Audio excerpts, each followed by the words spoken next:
KBS 1라디오 뉴스레터 K.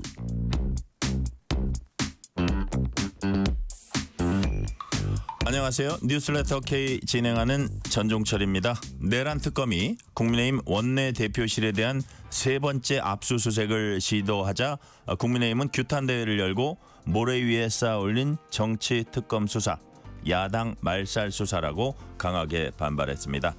민주당과 조국혁신당, 진보당 초선 의원들은 국회 법사위 회의에서 초선은 가만히 앉아 있으라고 말한 국민의힘 나경원 의원 징계안을 국회에 제출했습니다. 이에 국민의힘은 민주당 소속 추미애 법사위원장이 간사 선임조차 해주지 않는 등 야당의 정당한 발언권을 묵살해서 국회법을 위반했다며 국회 윤리위에 제소하겠다고 밝혔습니다. 정치 토크 코너에서 주요 정치 현안 자세히 분석합니다. 인터뷰 코너에선 최악의 가뭄을 겪고 있는 강원도 강릉으로 가봅니다. 현지 농민으로부터 피해가 얼마나 심각한지 듣고 김승배 KBS 재난방송 전문위원으로부터 유독 강릉에 가뭄이 드는 이유와 장기적 가뭄 대책을 알아봅니다. 뉴스레터 K 지금부터 시작합니다.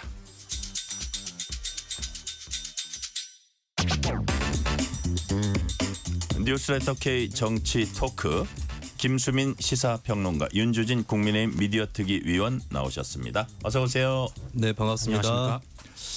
자, 국민의힘 원내대표실 압수수색 얘기부터 먼저 해볼게요. 세 번째 시도를 특검이 했는데 국민의힘 오늘도 농성과 함께 규탄대회 열고 이른바 약간 장외투쟁성 투쟁도 이제 이어갔습니다.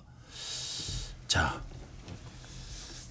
김수민 평론가께 먼저 한번 여쭤볼게요. 이제 추경호 전 원내대표에 대해서는 여기저기 이제 압수수색을 했잖아요. 네. 근데 꼭 원내대표실을 세 번째 압수수색 나선 거 보니까 이거는 꼭 한번 뭔가 압수수색을 해야겠다 이렇게 생각하는 것 같은데 어떤 걸 지금 찾으려는 걸까요? 일단 추경호 원내대표가 계엄에 대해서 사전에 인지하고 있었다라고 하는 혐의를 조사를 하고 있는 것이고, 예. 그러면은 계엄 당시 어떤 행적이라든지 이런 것들이 수사의 초점이기 때문에, 그렇기 때문에 당직자들에 대한 휴대전화 압수수색이나 이런 것들도 진행이 됐다라고 볼 수 있고, 당연히 원내대표실에서 일을 했었기 때문에 예. 원내대표실을 압수수색을 하는 것이다 라고 봐야 되겠죠. 그리고 이 압수수색이라는 거는 모든 수사가 그렇지만, 수사라는 거는 어떤 죄가 있다고 예단을 하고 수사를 한다기보다는 이제 아직까지 가시지 않은 의혹이나 혐의 이런 것들을 갖고 수사를 하는 건데, 저는 추경호 전 원내대표나 이쪽도 조지현 의원도 포함입니다만 대비를 했었어야 되는 게 굉장히 초유의 사태를 경험을 한 사람들이고, 그때 대통령하고 국무총리하고 또 조지현 의원의 경우는 김용현 국방부 장관하고 통화를 했단 말이죠. 네. 그러면 오히려 먼저 나서가지고 이렇게 통화한 일이 있는데라고 증언을 해도 시원찮을 일인데, 이것은 일단 본인이 설령 결백하다고 결과적으로 드러난다 할지라도 현재로서는 혐의나 의혹을 받는 건 당연한 것이고, 그렇다면은 본인들의 결백을 입증하기 위해서라도 압수수색이나 이런 절차에는 적극적으로 협조해야 된다, 이렇게 좀 말씀을 드리고 싶습니다.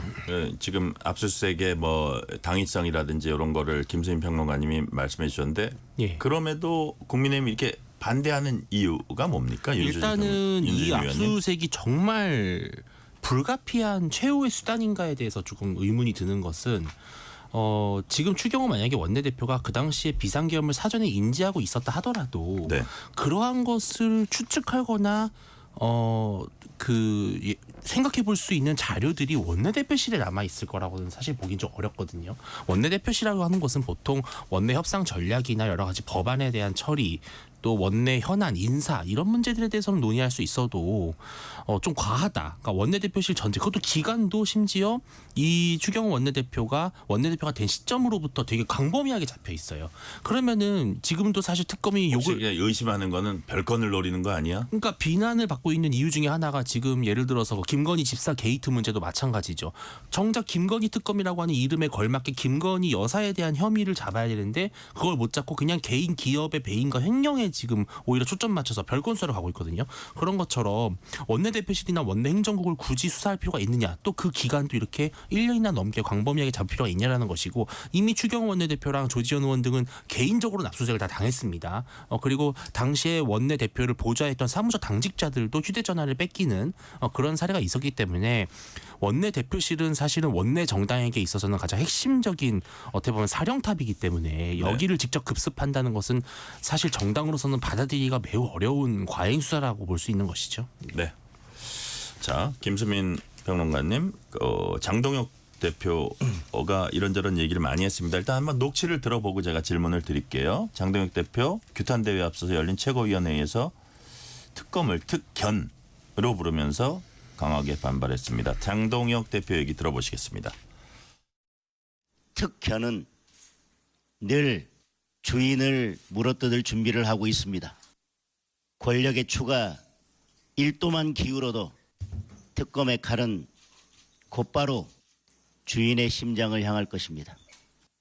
국민의힘은 오늘 전국에 있는 당원들과 함께 야당을 말살하고 정치질만 하는 특검을 규탄하기 위해서 국회에 모이겠습니다.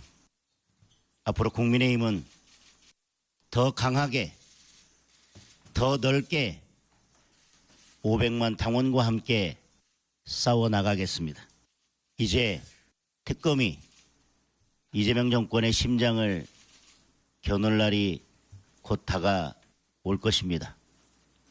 특검으로 흥한 자는 반드시 특검으로 망할 것입니다.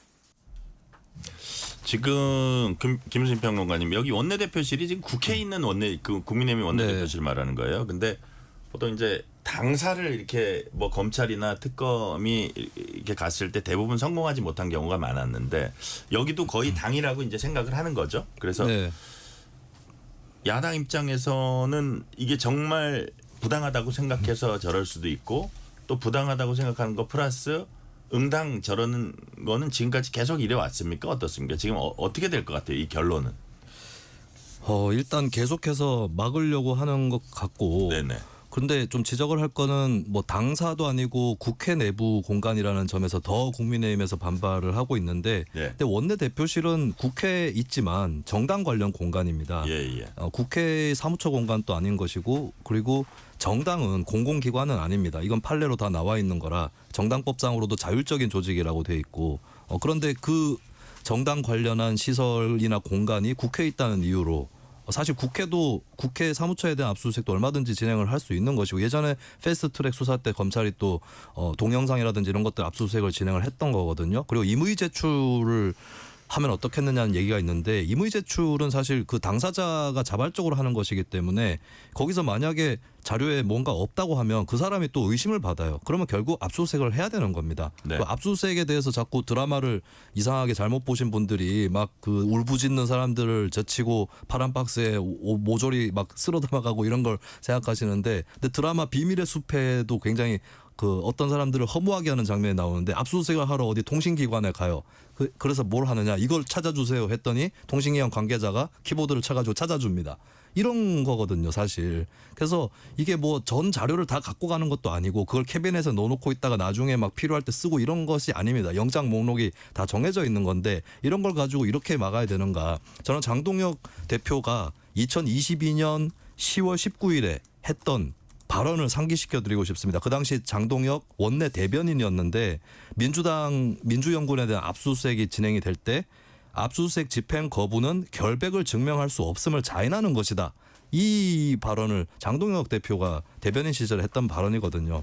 그러니까 태도가 정반대로 바뀌어 있고, 이러면 이럴수록 의심받는 건 더 커지고, 체포방해, 윤석열 전 대통령 체포방해까지 했던 국민의힘이 이제 압수수색까지 방해하고 있다. 압수수색은 사실 구속이나 체포하고는 달리 어떻게 보면 강제수사의 초기 단계에 있는 것입니다. 근데 그조차도 거부하겠다? 이렇게 얘기를 하시면 안 되는 거고, 그리고 특검을 특견이라고 부르면서 주인을 물 거라고 했는데, 지금 만약에 본인들이 물렸다라고 보면 그럼 특견의 주인은 국민의힘이라는 얘기인지, 이건 메시지가 도대체 어떤 뜻인지 의아한. 그리고 이제 나아가서는 특검이 이재명 정권의 심장을 겨눌 거다라고 하는데, 그 특검은 지금 특검을 얘기하는 건지 아니면 나중에 우리가 주도해서 특검이 만들어질 거다라는 걸 얘기를 하는 건지. 제가 보기엔 지금 특검이에요. 그렇다면은 예를 들어서 네. 지금은 너희들이 개처럼 부리지만 네. 그것이 권력의 추가 조금이라도 삐끗하면은 바로 너희들을 향할 거다. 뭐 이런 뜻 아니겠어요? 그렇다면은 지금 특검이 굉장히 성역 없이 수사할 특검이라는 얘기가 될 텐데 저는 장동혁 대표가 이거 굉장히 즉석에서 무리하게 비유를 해서 앞뒤가 안 맞는 메시지를 낸 게 아닌가 좀 그런 의아함이 있습니다. 네. 자, 일단 뭐 장동혁 대표의 원내 대변인 시절 말씀하셨는데 또 예. 그렇게 말하면 그렇죠. 이재명 대통령의 당 대표 시절의 얘기도 있고 이제 이게 돌고 돕니다. 계속. 맞습니다. 자, 그렇다면 지금 추경호 원내대표에 대해서 이제 뭐 왜 저기 의원들 모이는 장소를 이렇게 바꿔가지고 해제하는 표결을 하는 걸 방해했냐 이런 의심을 받고 있잖아요. 예. 추경호 원내대표. 예. 그런데 추경호 원내대표 오늘 비상계엄 사전에 인지 못했다. 더더욱 뭐 3월이라 그랬나요? 이거는 예. 정말 말도 안 되는 소설을 쓰고 있다. 이랬는데 특검이 좀 무리하는 측면이 있다고 보세요. 윤재인 예. 위원은. 일단은 국민의힘 내부적으로는 정말 윤 대통령의 비상계엄 선포 자체를 그 전에 이제 민주당에서 계엄 준비하는 거 아니냐라고 문제 제기했을 때부터 정말 터무니없는 허황된 소설을 쓰고 있다라는 입장이었거든요. 그러니까 그만큼 당내적으로 분위기는 비상계엄에 대해서는 그 누구도 예상하지 못했고 인지하지 못했다라는 거는 분명한 사실이고 그리고 추경호 원내대표가 만약에 정말로 비상계엄을 단순히 인지한 정도를 넘어서서 윤석열 전 대통령과 비상계엄을 함께 공모하고 기획하고 실행한 주체라면요. 네. 실은 그날 비상계엄 당일에 보여줬던 추 원내대표의 행적도 이해가 안 되는 거예요. 그렇게 우왕좌왕할 수가 없는 것이거든요. 사전에 만약에 작전을 짰다면요. 왜냐하면 그 당시에 오히려 윤 대통령과 통화를 한 이후에 추 원내대표는 의원총회 장소를 당사에서 국회로 바꿨고요. 그리고 국회의장에게 전화를 걸어서 의원들이 좀 원활하게 들어갈 수 있도록 협조를 해달라. 이런 요청을 왜 했을까요? 만약에 정말 비상계엄을 모의했다면은 오히려 민주당 의원들의 표결을 방해하기 위해서 뭐 스크럽을 짠다든지 그런 물리력을 동원했겠죠. 그러니까 정황상 안 맞고 또 무엇보다도 비상계엄 해제 표결에 필요한 의원 수는 과반이에요. 그러면은 국민의힘을 제외한 나머지 그 당시 야당을 합쳐만 봐도 네. 150석이 훌쩍 넘거든요. 그러니까 계엄 해제 표결 방해라는 것 자체가 실익이 없는 계획인데 그거를 추 원내대표가 왜 했겠느냐.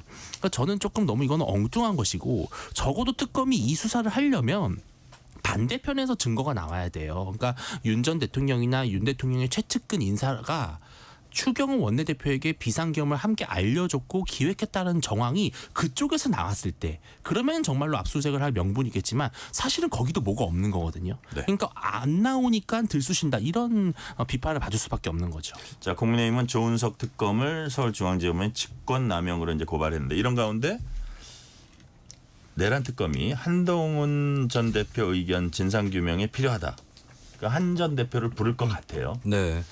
올 것 같습니까? 어떻습니까? 근데 한동훈 전 대표가 뭐 피의자 신분으로 출석하는 건 아닐 것이고 부른다고 해도 근데 본인이 참고인- 좀 이거 어떻게 해야 네. 될지 고민될 것 같은데. 근데 한동훈 전 대표가 네. 정치적으로 이거를 네. 당내 역학관계를 고려한다거나 이렇게 생각해서는 안 된다. 그러니까 본인이 법조인 출신이기도 한데 네. 중요한 거는 사실관계를 규명을 하는 거거든요. 그러면 한동훈 전 대표는 당시에 계엄을 해제시키려고 노력했던 장본인이고 또 의원들을 일부 본회의장으로 데리고 가서 표결을 하도록 했던 분입니다. 그러면 본인의 명분에 맡기 위해서는 맡게 하기 근데 위해서는 그 입장에서 그럼 예. 추경호 원내대표의 당시의 행동이나 지침 이런 것들이 어떤 악영향을 끼쳤는지 이런 부분에 대해서 물론 악영향을 끼쳤다 이렇게 진단을 하지 않더라도 네. 어떤 일이 있었다 정도는 상세하게 좀 얘기를 할 필요가 있는 거라고 보고 근데 저는 이런 생각이 요즘에 드는 게 경찰과 검찰이 내란 수사를 처음에 해왔었잖아요. 그리고 많은 분들이 저도 그렇게 생각했습니다만 그럭저럭 뭐 완벽하지는 않지만 또 양 기관 간의 충돌도 있었지만 기본적인 거는 했다라고 하는 그런 평가를 경찰과 검찰에 대해서 했는데 근데 지금 생각해 보면 경찰과 검찰이 국무회의하고 국민의힘의 그 당시의 동태라든지 여기에 대해서는 소홀하게 수사를 했다. 살아있는 권력들이다 보니까 제대로 못 건드렸던 게 아닌가 싶어서 지금 특검이 하고 있는 수사는 사실 너무 늦은 것이었다. 이런 수사를 하기 위해서라도 특검이 필요했다라고 하는 것이 네. 최근에 드러나는 것 같습니다. 자, 윤주진 위원님. 예. 한동훈 전 대표 이렇게 이제 진술을 듣는다, 좀 출석시킨다, 뭐 이런 얘기를 들어보니까 안철수 의원이 떠올라요. 안철수 의원도 역시 계엄 예. 그다음에 반대하고 탄핵, 예. 탄핵도 찬성하고 예. 이랬는데 정작 본인이 와서 하라 그러니까 이거는 다 그냥 우리를 그 국민의힘을 이렇게 엮으려는 그런 예. 의도도 하고 강하게 반발했거든요. 예. 한동훈 전 대표는 좀 다를까요? 근데 지금 상당히 딜레마에 빠져 있는 것 같아요. 예. 왜냐하면은 한동훈 전 대표가 출석을 하는 순간 예. 그렇다면 결국은 특검이 원하는 프레임에 본인이 동조할 수밖에 없게 되는 거거든요. 왜냐하면 한동훈 전 대표는 과거에도 추 원내대표가 본인의 제안, 그러니까 빨리 국회로 다 모여서 계엄을 해제하자라고 하는 제안을 뿌리친 사람으로 지금 프레이밍을 하고 있어요. 근데 만약에 한동훈 대표가 특검에 가서 진술을 하는데 자 그러면은 추 대표가 계엄 질문이 나올 겁니다. 조서에 써 있을 거예요. 지금 한동훈 전 대표 조서에 딱 이렇게 써 있는 게 그러면 한 대표께서는 개인적으로 추 원내대표가 의도적으로 계엄을 해제를 표결을 방해하려고 했던 것으로 느껴지냐 예라고 말하면은 정말 이제 국민의힘이랑 끝장이 나는 거고 아니라고 하면은 본인이 어떤 트레이드 마크 나는 계엄 해제에 앞장섰던 사람이다라는 게 또 희석이 되는 거잖아요. 그러니까 전 한동훈 대표 입장에서는 상당히 지금 곤혹스러운 입장인데 네. 근데 한 대표 스타일상으로는 결국은 가서 본인이 그 책에도 많이 썼지만 추 원내대표에 대한 본인의 그 강한 불만을 네. 좀 여과 없이 말하고 오지 않을까 그런 생각이 듭니다. 자, 오늘 민주당 회의에선 김병기 원내대표가 국민의힘이 김병주 최고위원 고발하겠다는 입장을 냈는데 여기에 대해서 강하게 비판했습니다. 김병기 원내대표 목소리 들어보시겠습니다. 묵과할 수 없는 일이 벌어지고 있습니다. 국민의힘이 내란을 막은 김병주 최고위원을 고발하겠다고 합니다. 제정신입니까? 김병주 의원은 내란 상황에서 국가와 국민을 지키기 위해 제2의 계엄과 내란 확산을 앞장서서 막았습니다. 군의 본분과 책임을 바로잡고 국민적 우려를 해소하기 위해 끝까지 노력했습니다. 국민께서 다 알고 계신 사실입니다. 그런데 국민의힘은 정치적 중립 위반으로 몰아가고 있습니다. 내란을 막기 위해 행동한 것이 어떻게 정치적 공격의 대상이 될 수 있겠습니까? 내란을 막은 것은 국회의원의 책무이자 국민 명령에 대한 응답입니다. 김병주 의원과 함께하겠습니다. 내란의 망령을 되살리려는 세력과 단호히 맞서겠습니다. 성미령. 자, 지금 김병기 원내대표죠. 근데 김병주 최고위원을 이제 보호하는 이름이 비슷하네요. 그러니까 김병기, 김병주. 자, 무슨 일이 있었던 거예요? 이게 뭐를 고발한다는 거예요? 국민의힘이? 김수민 평론가님. 이게 제가 말씀드리면요. 그럴래요? 예, 윤주진. 그러니까 국민의힘 예. 입장에서는 김병주 당시 최고위원이 왜 계엄 직후에 뭐 군 사령관들 이렇게 불러가지고 유튜브에 출연시키고 뭐 예. 이거에 대해서 막 그 약간 본인이 원하는 듯한 답변이 예. 나오도록 유도한 그런 의혹도 받고 있잖아요. 그래서 군의 정치적 중립을 위반을 오히려 김병주 최고가 좀 유도했다. 이런 식으로 장군들 저 유튜브에 같이 출연시킨 그렇습니다. 그거예요? 예, 그러면서 군 인사에 대한 군 인사, 그러니까 군은 사실은 상명하복을 따라야 되고 철저하게 비밀을 지켜야 되는 또 그 법적 책무가 있잖아요. 네네. 이러한 군인들의 책무를 위반하도록 옆에서 방조하고 조장했다. 뭐 그런 혐의로 지금 고발 조치한다는 것입니다. 그건 이제 김병기 원내대표가 이건 말도 안 되는 거다 했는데 내란의 망령을 되살려는 세력과 단호히 맞서겠다. 앞서 정청래 대표 며칠 전에 추경호 원내대표가 유죄 나오면 국민의힘은 정당 해산 심판 피할 길 없다라고 주장했는데 김수민 평론가님. 추경호 뭐 원내대표니까 중요한 저 직책에 국민의힘이 있긴 했지만 유죄면 정당 해산 네. 심판으로 갈 수 있다. 이게 동의하십니까? 저는 오히려 정청래 대표가 예. 망설이고 있다라고 생각이 드는 그래요? 것이 예. 통합진보당 해산 결정 사례를 살펴보면 그 해산이라는 게 헌법재판소에 처음에 들어가게 될 때 그때 뭐 재판 결과 보고한 건 아닙니다. 그리고 나중에 재판 결과로는 네. 내란 음모나 이런 것들은 이석기 씨 관련해서 무죄가 나왔어요. 내란 선동죄 정도 유죄가 나온 것인데 근데 어쨌든 그런 걸 떠나서 정당 해산이라는 거는 사법적 유죄 무죄의 여부라든지 예. 또 그 형량의 무게라든지 이런 걸 떠나서 도의적인 것부터 시작할 수 있는 거거든요. 근데 이석기 씨와 통합진보당 같은 경우는 사실 그러면 이석기 씨의 회합이 통합진보당의 활동으로 귀속된다라는 것이 그 당시 헌법재판소의 결정이었고 그 이유가 그 회합을 한 사람들의 당내 지위 그리고 그 사람들에 대한 당의 옹호 태도 등이 근거였습니다. 네. 그렇다면 윤석열 전 대통령은 이석기 씨하고 비할 수 없이 사실 통합진보당에서 이석기 씨는 그렇게 절대적인 위치가 아니었어요. 왜냐하면 운동권 특유의 그 내부의 정파 분권 구조가 있기 때문에 네. 사실 이석기 씨가 뭐라고 해도 다른 계열 사람들은 콧방귀 낄 수도 있는 그런 구조였지만 그래도 그 활동 그리고 이석기 씨를 통합진보당이 어쨌든 옹호하거나 감쌌기 때문에 이런 것들이 종합적으로 적용이 돼서 통합진보당이 해산된 겁니다. 근데 이 잣대를 국민의힘에 들이대면 이석기 씨에 비할 수 없이 윤석열 전 대통령은 당의 절대적인 리더로서 있었던 상황에서 내란이 일어났고 그리고 그 내란에 대해서 계속해서 옹호하는 것이 당의 행태였고 계엄 해제 표결 뭐 계엄에는 반대한다고 했지만 계엄 해제가 다 되고 나서 그 발언을 한 것이고 계엄 해제 표결에 참석한 국회의원은 국민의힘 의원의 9분의 1 탄핵에 찬성한 의원은 6분의 1 그리고 체포할 때 나서서 방해했던 의원은 40명 이상 이렇게 되면은 이거 통합진보당 사태 때 있었던 그 근거 당의 어떤 옹호 태도 당내 지위 이런 것들 봤을 때 국민의힘은 이미 해산 사유가 성립될 수 있는 거거든요. 그런데 저는 오히려 정청래 대표가 추경호 원내대표의 사례를 조건으로 제시를 한 거는 제 생각에 제 기준에 따르면 좀 많이 봐준 거다. 오히려 그렇게 생각을 합니다. 자, 지금 김수민 평론가님은 윤주진 위원님 예.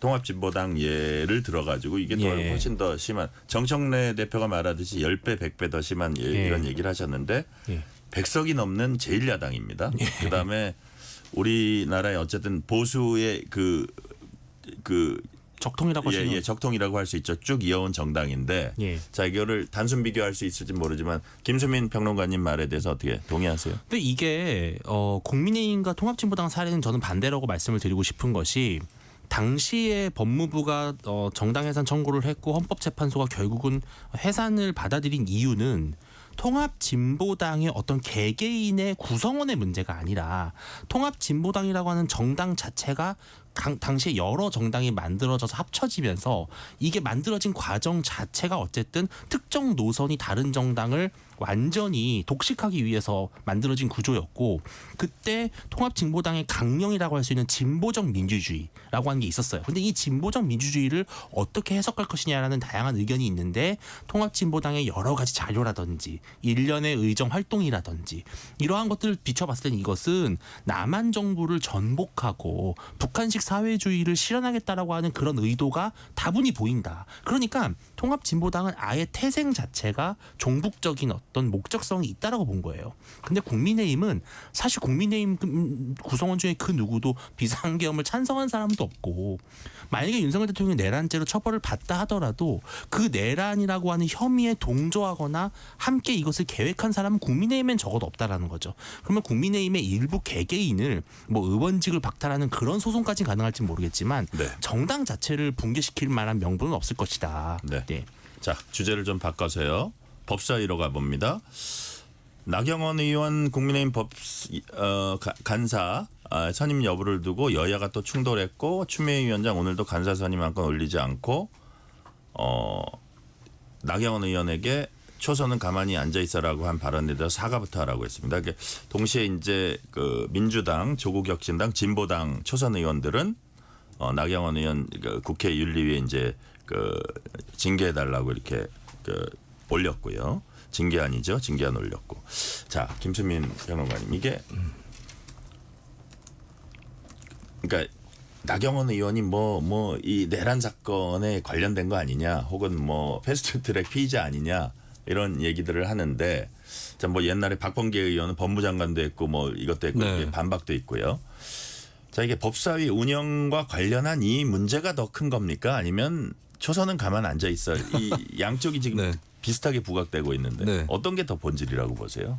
두 가지가 다 큰 거고 사실 네. 본질로 따지자면은 뭐 패스트트랙 관련 얘기는 민주당이나 이쪽에서도 이제 기소된 사람이 어떻게 간사를 맡느냐 이 부분은 민주당이 깨트린 바가 있기 때문에 그거는 저는 온당한 얘기는 아니라고 보고, 근데 사실 제가 아까 정당 해산 얘기도 말씀드렸지만 네. 뭐 이런 일각의 일련의 소동보다 사실 그 체포를 방해하고 이런 데 나가 있었던 것이 문제긴 하죠. 그런 의미에서 저는 민주당이 근본적으로 다시 말씀드리지만 정당 해산 심판에 대해서는 촉구를 하는 게 맞다. 예, 그렇게 시작을 하는 게 맞는 것이고, 그다음에 이제 지금 일어나는 일들은 좀 부차적인 문제인데요. 근데 일단 사실 민주당에서 추미애 의원이 굳이 법사위원장을 맡는 것도 저는 아니라고 봅니다.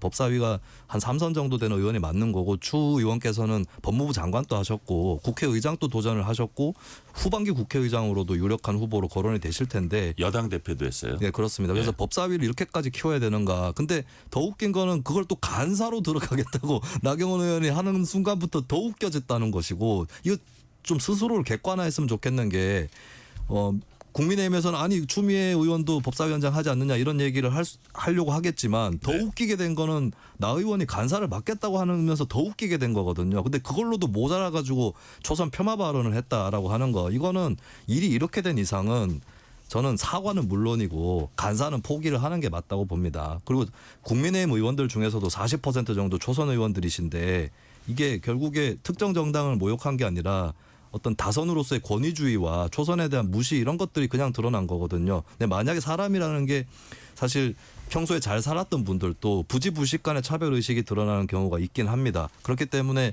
이 발언만 가지고 크게 어떤 벌을 준다거나 이렇게는 하지 않는다 해도 본인이 스스로 사과를 하고 간사직은 일단은 포기를 하는 게 맞다. 국민의힘의 간사 맡을 의원들은 여러 명 더 있을 거기 때문에 본인이 그렇게 물러나는 게 맞다고 봐요. 자, 사과와 간사직 포기.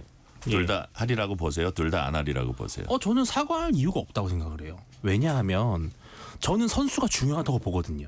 초선 의원은 중진 의원을 존중해야 됩니다. 또 한면으로 이건 좀 약간 격가지지만 근데 가만히 있어야 되는 게 아니죠. 존중을 하더라도. 그러니까 옛날에 초선 의원들은 남원정 그 천신정 시절에는 그래도 막 당 지도부를 치받았는데 이게 당 지도부 구미에 맞는 얘기들만 하는 여야 의원들 다 약간 그런 건 있는데 뭐 요거는 약간 차치하고. 아니 저는 우리 국회가 당연히 초선이든 중진이든 평등하게 공평하게 일하는 건 맞는데 이렇게 기존의 질서 그러니까 예우의 문화까지 망가지는 건 전 정말 원치 않아요. 예를 들어서 그 얘기가 그냥 가만히 있는데 초선 가만히 있으라는 게 아니라 아니 왜 당연히 해야 될 간사 선임할 건 안 하는데 저쪽에서 공격이 들어왔거든요. 그러니까 표현이 이제 부적절하지 정말 낯선 적절하지 게 못했는데 제가 국회에서 일했던 게 20대 국회까지 일을 했었는데 그때만 해도 정말 초선이나 재선 의원이 중진 의원에게 아무리 당이 달라도요 막 손가락질하고 야유하고 비판하는 게 거의 없었어요.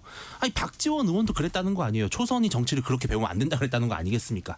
근데 저는 미국이나 유럽은 더 심합니다. 이 중진 의원에 대한 존중은 거기서는 깨트렸다가는 정말 국민적으로 비난을 받거든요. 근데 우리나라는 이제 완전히 약간 쑥대밭이 된 느낌이어가지고 저는 그게 안타깝고 물론 나경원 의원도 표현은 그렇게 하지 말아야지라고 생각을 하지만 기본적으로 저는 초선 의원은 중진 의원을 존중하는 문화가 국회에 필요하다는 것이고요.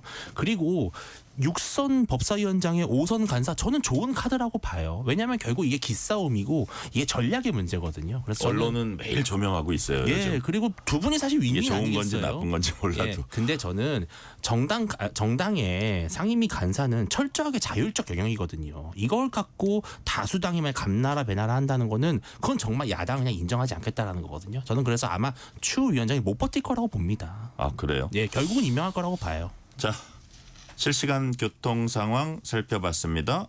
김수민 시사평론가, 윤주진 국민의힘 미디어특위 위원과 얘기 나누고 있습니다. 이 시간 교통 상황 알아보겠습니다. 자, 라디오 교통정보센터 정현정 리포터 나와주세요. 네, 퇴근길 상황입니다. 먼저 경부고속도로 서울 쪽인데요. 안성 분기점부터 정체가 시작됐습니다. 안성 분기점 2차로 주의하셔야겠는데요. 승용차가 고장나서 서 있고요. 양재 부근에서 반포까지 막힙니다. 반대 부산 쪽으로는 옥천 1터널에서 3터널까지 현재 1차로가 작업으로 막혀 있습니다. 금강 나들목부터 천천히 가고요. 북구미 하이패스 부근에서는 승용차 관련 사고 나서 처리하고 있습니다. 서해안고속도로 서울 방향으로 서평택 분기 점에서 화성휴게소까지 8km가량 정체고요. 매송휴게소에서 팔곡분기점까지 어렵습니다. 영동고속도로 인천 방향 강천터널 부근에서 여주 부근까지는 2차로가 작업으로 막혀 있고요. 여주 나들목부터 정체입니다. 광교터널에서 북수원, 군포에서 둔대분기점까지 막히고요. 월곶분기점에서 천천히 갑니다. KBS 교통정보센터였습니다. 퇴근길 당신과 함께 읽는 세상 이야기 KBS 1라디오 뉴스레터 K 문자 샵 9730 짧은 문자 50원 긴 문자 100원 어플리케이션 콩은 무료 유튜브 KBS 일라디오 계정 채팅창도 열려 있습니다. 김수민 시사평론가, 윤주진 국민의힘 미디어특위 위원과 함께 뉴스레터 K 정치 토크 이어가겠습니다. 자, 저희가 이제 그 나경원 의원 건 법사위 상황까지 이제 좀 살펴봤는데, 이번에는 검찰 개혁, 지금 이제 검찰 개혁 공청회 오늘 열렸나요? 검찰 개혁 공청회 오늘 열렸고, 어제 민주당이 검찰 개혁 관련해서 의원총회를 열었습니다. 대부분 의원들이 쟁점인 중대범죄수사청 행안부 산하에 두는 것을 원했다. 백승하 원내대변인이 반대쪽 어디죠? 법무부에 그거를 둬야 된다는 의원은 없었습니다. 이런 브리핑도 하더라고요. 그러니까 어쨌든 당의 의견은 그쪽에 지금 모아지는, 다시 말해서 정성호 법무장관 안과는 다른 당의 본래 생각했던 그 안대로 행안부로 거의 가고 있다고 봐야 됩니까? 김수민 평론가님. 일단 그렇게 가는 것 같아요. 네네. 사실 의원총회 전만 해도 일부 언론 보도에 따르면 민주당 의원들 중에서도 법무부 쪽으로 가는 게 맞다는 생각을 하는 의원들이 있고, 네. 그리고 그 의원들이 익명으로 언론에 말을 하기가 힘들다. 이미 문자 폭탄도 들어오고 이렇다라고 좀 호소하는 것도 있었습니다. 근데 그 의원들이 말을 안 한 것 같아요. 의원총회에서 포기를 하거나 아니면 생각을 바꿨거나 그렇게 되면서 뭐 그 브리핑이 거짓말일 리는 없기 때문에 법무부보다는 행안부 쪽으로 가는 것으로 대부분 정리가 돼버린 게 아닌가 싶고, 네. 네. 그래서 일단 여당이 다수당이기 때문에 여당 내 의견이 어떻게 되느냐가 중요한 거고, 정성호 법무부 장관 또 뭐 장관이지 또 의원으로서는 한 표를 갖고 있는 사람이기 때문에 네. 행안부 쪽으로 좀 가닥이 잡히는 게 아닌가 싶습니다. 다만 이제 남아있는 관건은 검찰 보안 수사권 문제는 아직 다뤄지지 않았고, 이 부분에 대해서는 좀 여지가 있을 수도 있다라고 하는 거고, 저의 추정으로는 네.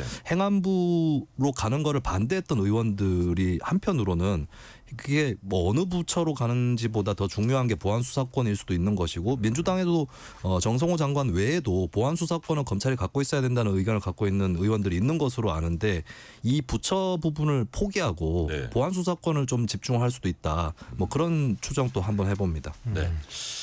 윤주진 위원님, 이게 예. 이제 결국은 정성호 의원 안은 검찰 해체라기보다는 분리에 더 가깝다 이러기 때문에 그렇습니다. 당에서는 어쨌든 검찰 해체라는 그 타이틀이 나와야 되는데 예. 이게 안 됐나, 이게 되게 원하지 않았을 것 같아요. 그래서 결국은 이쪽으로 가는데, 예.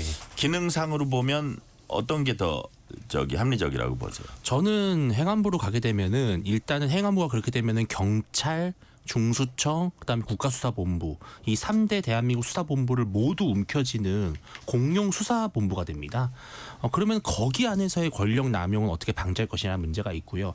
제가 가장 우려하는 거는 기소를 담당하고 있는 기소청과 수사를 담당하고 있는 중수청이 서로 다른 부처에 있게 되면, 잘 아시겠지만 각 부처별로 경쟁 심리라는 게 있거든요. 아무리 같은 부처끼리라도, 같은 대한민국 정부라도 부처와 부처가 서로 예산 다투고 경쟁하고 주도권 선점 싸움을 하는데, 자, 그렇게 되면은 수사를 하는 쪽과 기소를 하는 쪽이 서로 으르렁 될 수밖에 없는 거예요.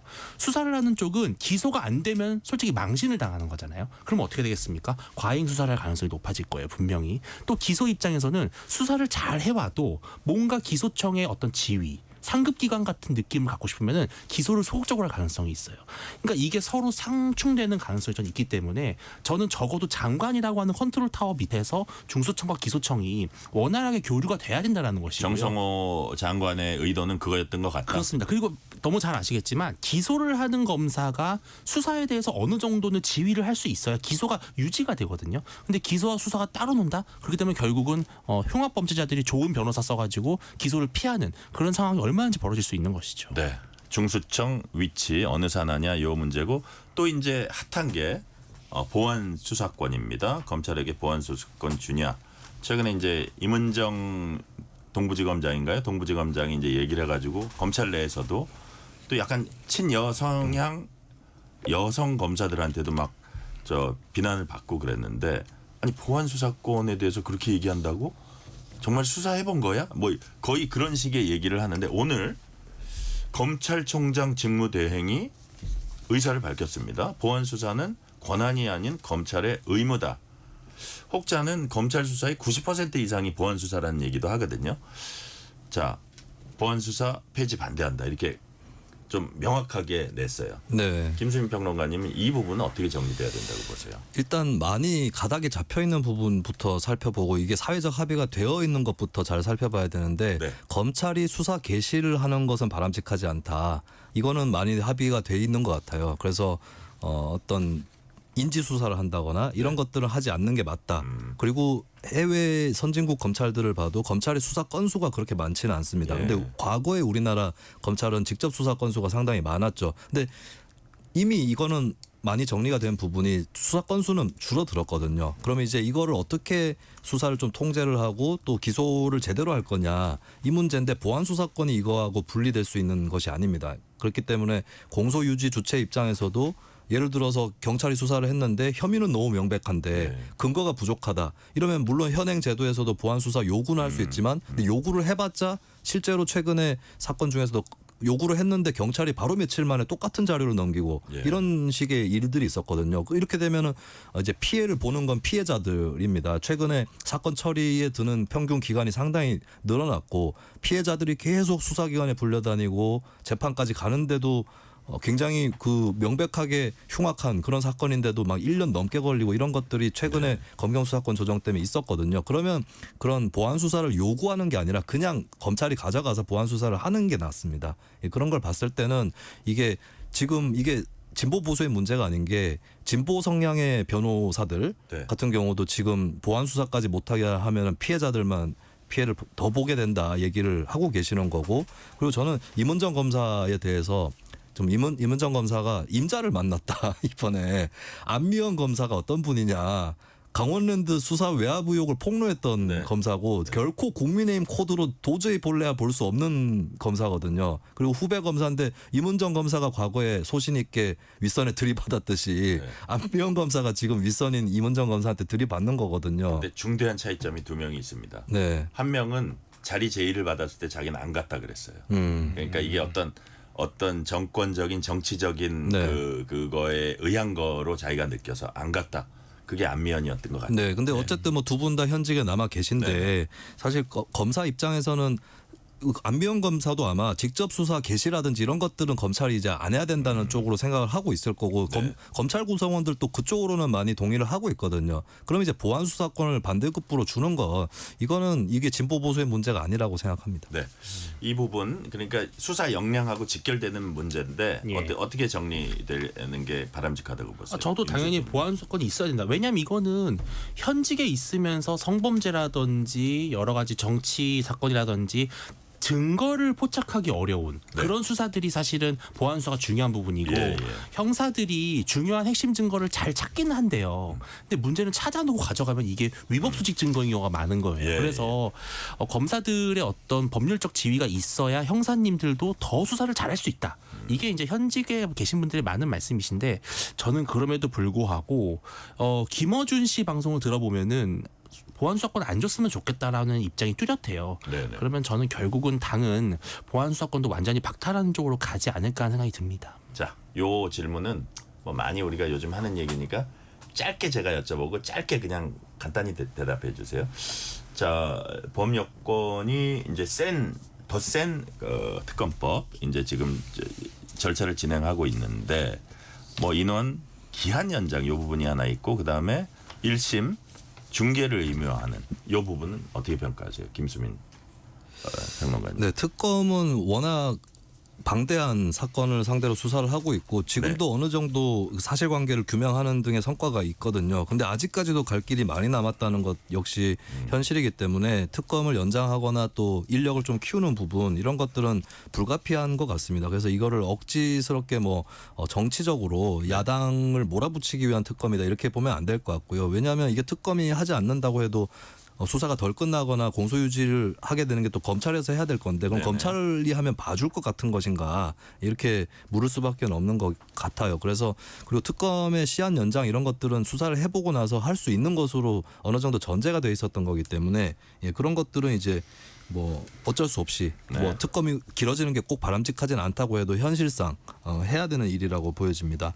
그리고 1심 재판 중계를 가능하도록 하겠다라고 하는 게 근데 재판 중계에 대해서는 정치권이 좀 내로남불을 양당이 다 해오지 않았나라고 봐요. 그러니까 뭐 어떤 당이 있는데 어떤 피고인에 대해서 굉장히 공세적인 입장이다. 그러면은 이거 공개해야 된다, 중계해야 된다 이렇게 주장하다가도 또 반대로 되면은 그때는 중계 주장을 싹 접고 오히려 오히려 법안의 중계 의무화입니다. 네. 이거는. 예. 근데 이게 그럼 중계를 한다고 해서 그게 재판이 투명화되는 것인가라고 하는 점 그리고 재판이라는 게 그 과정들을 다 중계하기보다는 뭐 하더라도 선고 정도를 중계를 하는 것인데 그 네. 선고는 이미 판사들이 숙고해가지고 재판 판결문 다 짜놨는데 그걸로 어떻게 이렇게 보고 있으면 함부로 못하겠지 이렇게 생각하는 거는 상당히 좀 나이브한 사고 방식이고 네. 너무 지금 사법을 정치화시키는 이런 흐름에 있다고 봐요. 그래서 이런 부분들은 좀 자제하는 게 맞지 않나 네. 싶습니다. 윤준인 위원님. 저는 짧게 말씀드리는 건 지방선거용이다라는 생각이 들어요. 당초에 이재명 정부 출범하면 특검이 출범할 거라고 누구나 예상을 했고 네.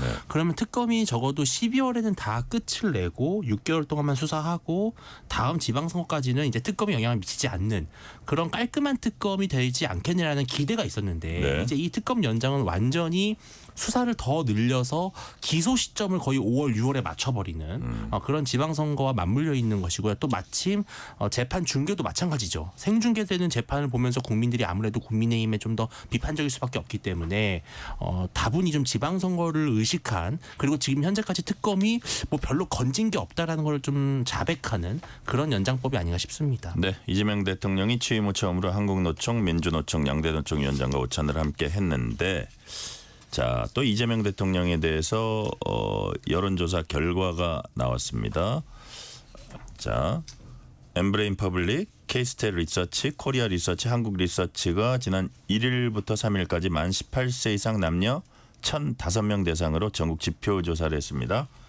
이재명 대통령 국정운영 어떻게 평가하냐 물었더니 긍정평가 응답 92%, 2주 전보다 5%포인트 올랐습니다. 자, 김수인 평론가님, 이유가 뭘까요? 일단 현재 그 한국이 직면하고 있는 외교와 통상 이런 네. 것들의 위기라든지 또 급박한 과제 이런 것들이 분명히 있는 거고 이게 부각이 되면 아무래도 대통령한테 힘이 실릴 수밖에는 없다라고 보여지죠. 여러 가지 정책들이 있는데 그 중에서 특히 외교라든지 이런 것들은 온 국민이 한 배에 타고 있는 이런 네네. 성격이 상당히 강합니다. 이런 부분들 때문에 좀 지지율이 오를 수밖에 없다라고 하는 거고 그리고 네.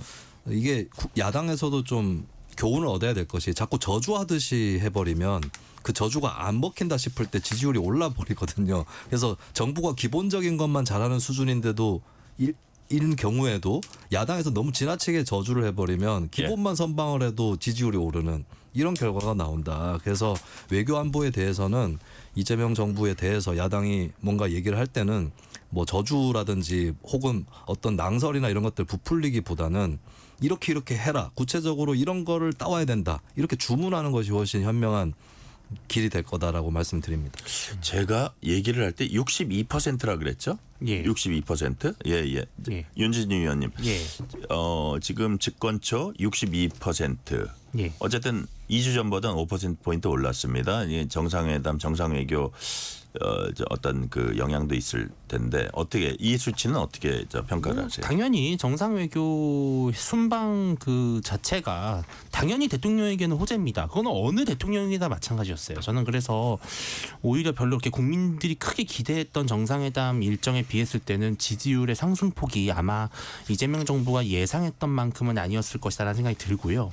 그리고 이제 오히려 20대 같은 경우는 더 긍정평가가 좀 떨어지는 패턴을 보이고 있어요. 그러니까 아마 지지층 결집이 좀 컸을 거라고 봅니다. 왜냐하면 조국 사면으로 인해서 30, 40대에서 좀 이탈했던 민주당 지지층이 좀 다시 돌아온 효과가 좀 클 거라고 보고요. 네. 또 하나는 이제 그 국정의 방향성 평가라고 하는 게 있는데 올바른 방향이 62%다 이렇게 나왔거든요. 그런데 이거는 오히려 지난보다 떨어졌어요. 그러니까 방향성과 지금 이 시점에서 이재명 정부를 평가하는 것과 전반적으로 이재명 정부가 잘 하느냐라고 하는 평가의 문제 좀 다른데 네. 여전히 뭐 노란봉투법이라든지 또 더 센 상법 개정안이라든지 이런 경제 정책 면에서는 좀 이재명 정부에 대한 실망감이 아직은 좀 있을 것이라는 생각도 듭니다. 아, 그래요. 자, 주제를 한번 바꿔봅니다. 조국혁신당 강미정 대변인이 기자회견을 열고 탈당을 하겠다고 이렇게 밝혔습니다. 당이 조직적으로 성비위 가해자를 옹호했다. 피해자들 절규를 외면했고 조직적 괴롭힘도 있었다. 피해자를 도왔던 조력자들은 지금 막 사표를 쓰고 있다. 조국혁신당은 사실과 다르다. 유감을 표했습니다. 김수민 평론가님 네. 좀 파악된 게 있습니까? 사실관계가 조금 더 봐야 됩니까? 어떻습니까? 일단 뭐 의견이 부딪히는 부분이 있긴 한데 네. 그래도 말씀드릴 수 있는 게 물론 이 당내 사건이 예. 좀 여러 개가 있었던 것 같아요. 그렇기 때문에 일일이 다 소개를 해드리는 건 좀 힘들 것 같은데 근데 예. 여하튼 이번에 불거진 거는 그냥 성폭력 사건이 있었다 정도가 아니라 예. 그 사건을 잘 처리해야 되는데 무마하려고 했던 당직자들이 있고 또 문제 제기했던 사람들은 당을 떠나고 있다라고 하는 그 내용을 네.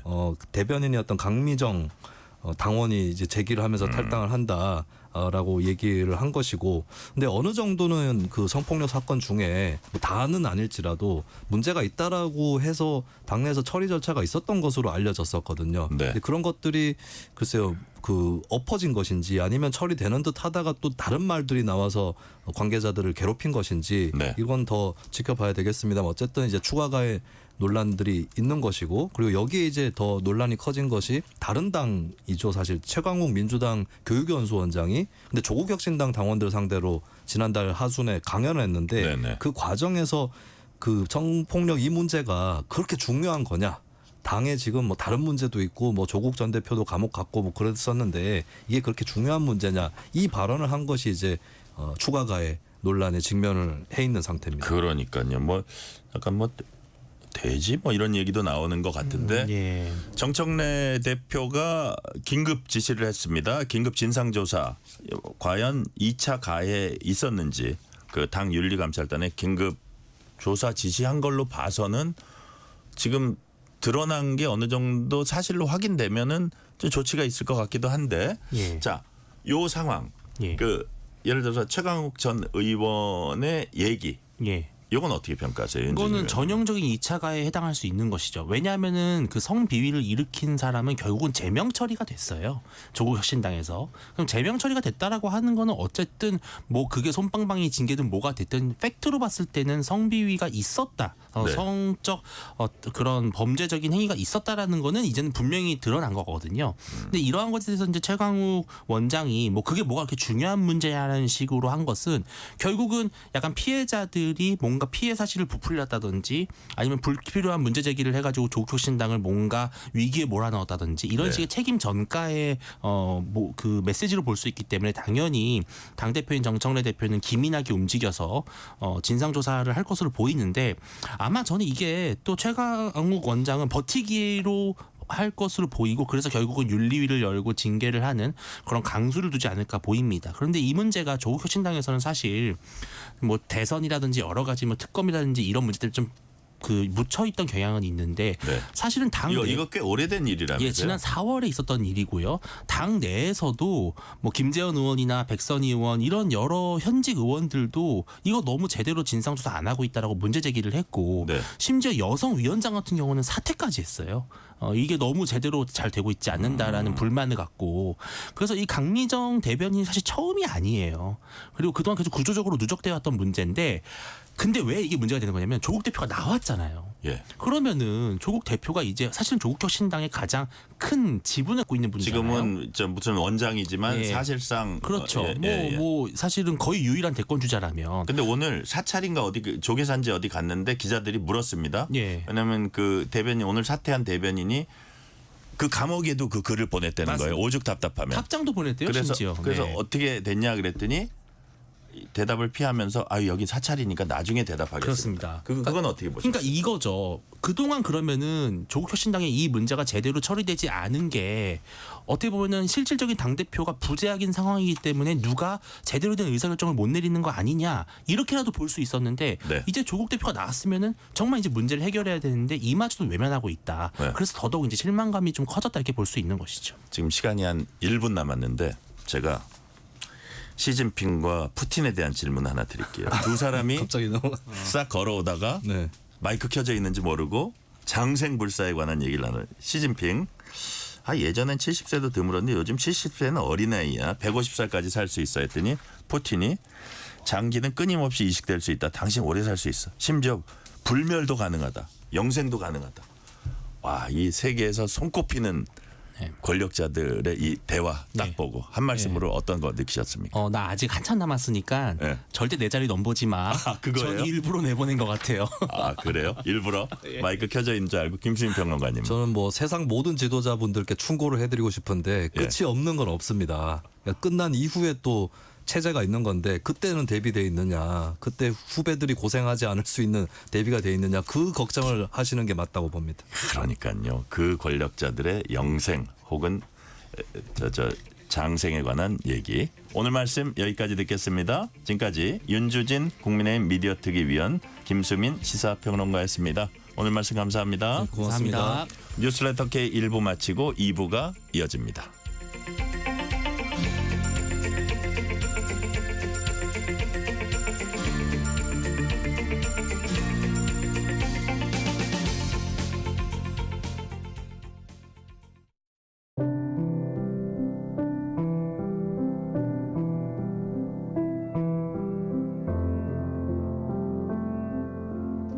KBS 라디오 연중기획 희망충전 대한민국 654번째 이야기. 안녕하세요. 아나운서 유지원입니다. 10살 종수는 앞을 볼 수 없습니다. 시각장애 1급으로 각막 이식을 2년째 기다리고 있는 종수. 여기에 뇌병변과 횡격막 이상까지 겹쳐 음식을 삼키는 것도 쉽지 않은데요. 지금도 젖병에 담은 유동식을 매 시간마다 먹고 기저귀를 착용한 채 생활하고 있습니다. 이런 종수를 돌보는 건 치매 진단을 받은 할머니뿐. 종수의 부모님도 모두 중증 장애인이라 돌봄이 어려운 상황인데요. 가족 모두가 아프다 보니 부족한 병원비에 불안한 하루하루를 보내고 있는 종수네 가족. 오늘도 할머니는 아기 같은 종수를 품에 안고 흐르는 눈물을 닦아냅니다. 꾸준한 치료와 돌봄이 절실한 종수에게 여러분의 마음과 사랑을 전해주세요. 여러분의 따뜻한 손길이 희망의 빛이 됩니다. ARS 060-700-1580 060-700-1580 한 통화 3,000원으로 희망을 선물해 주세요. KBS 라디오 연중기획 희망충전 대한민국은 초록우산 어린이재단, 인탑스 주식회사, 그리고 청취자 여러분과 함께합니다. ARS 060-700-1580 한 통화 3,000원입니다.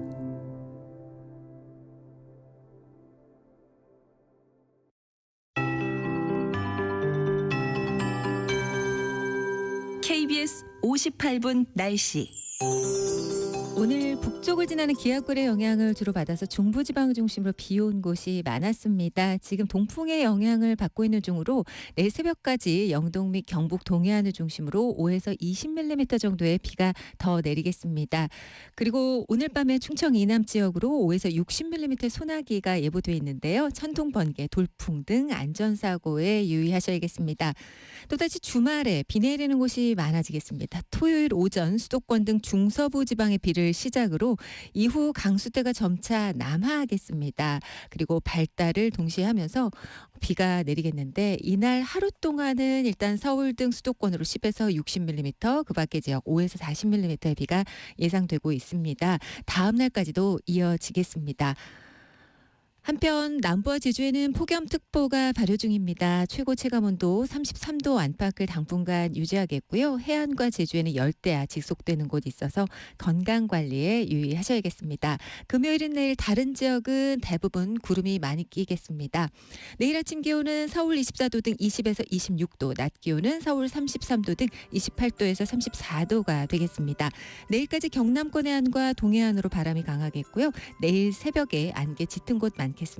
지금 서울의 기온 28.3도입니다. 강혜종입니다.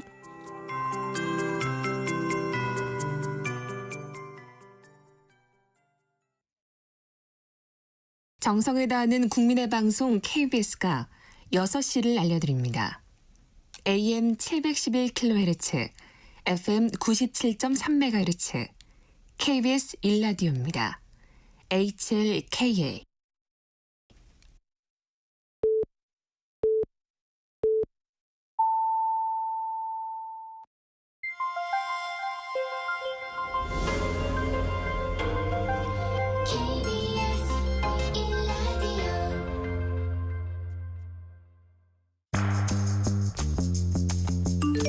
여러분은 지금 퇴근길 시사편지 한 장, KBS 1라디오 뉴스레터 K를 듣고 계십니다.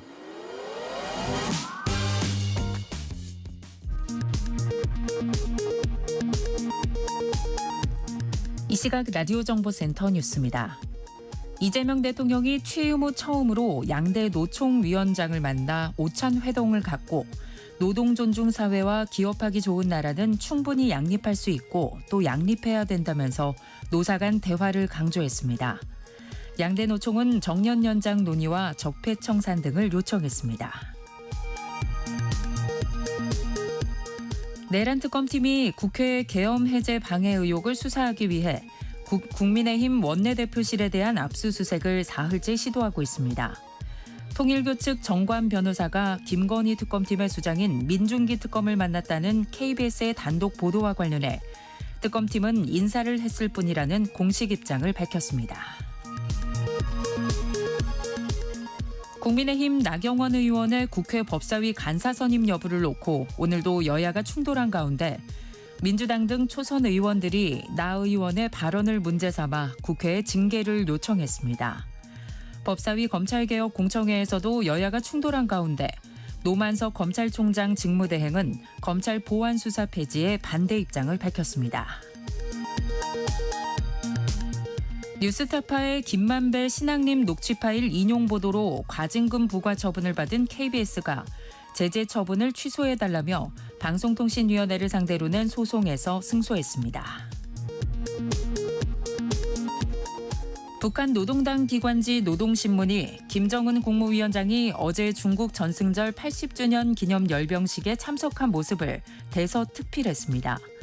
중국 외교부는 북중 정상이 곧 심도 있는 회담을 가질 예정이라고 밝혔습니다. 지금까지 라디오 정보센터 뉴스 펜유이였습니다.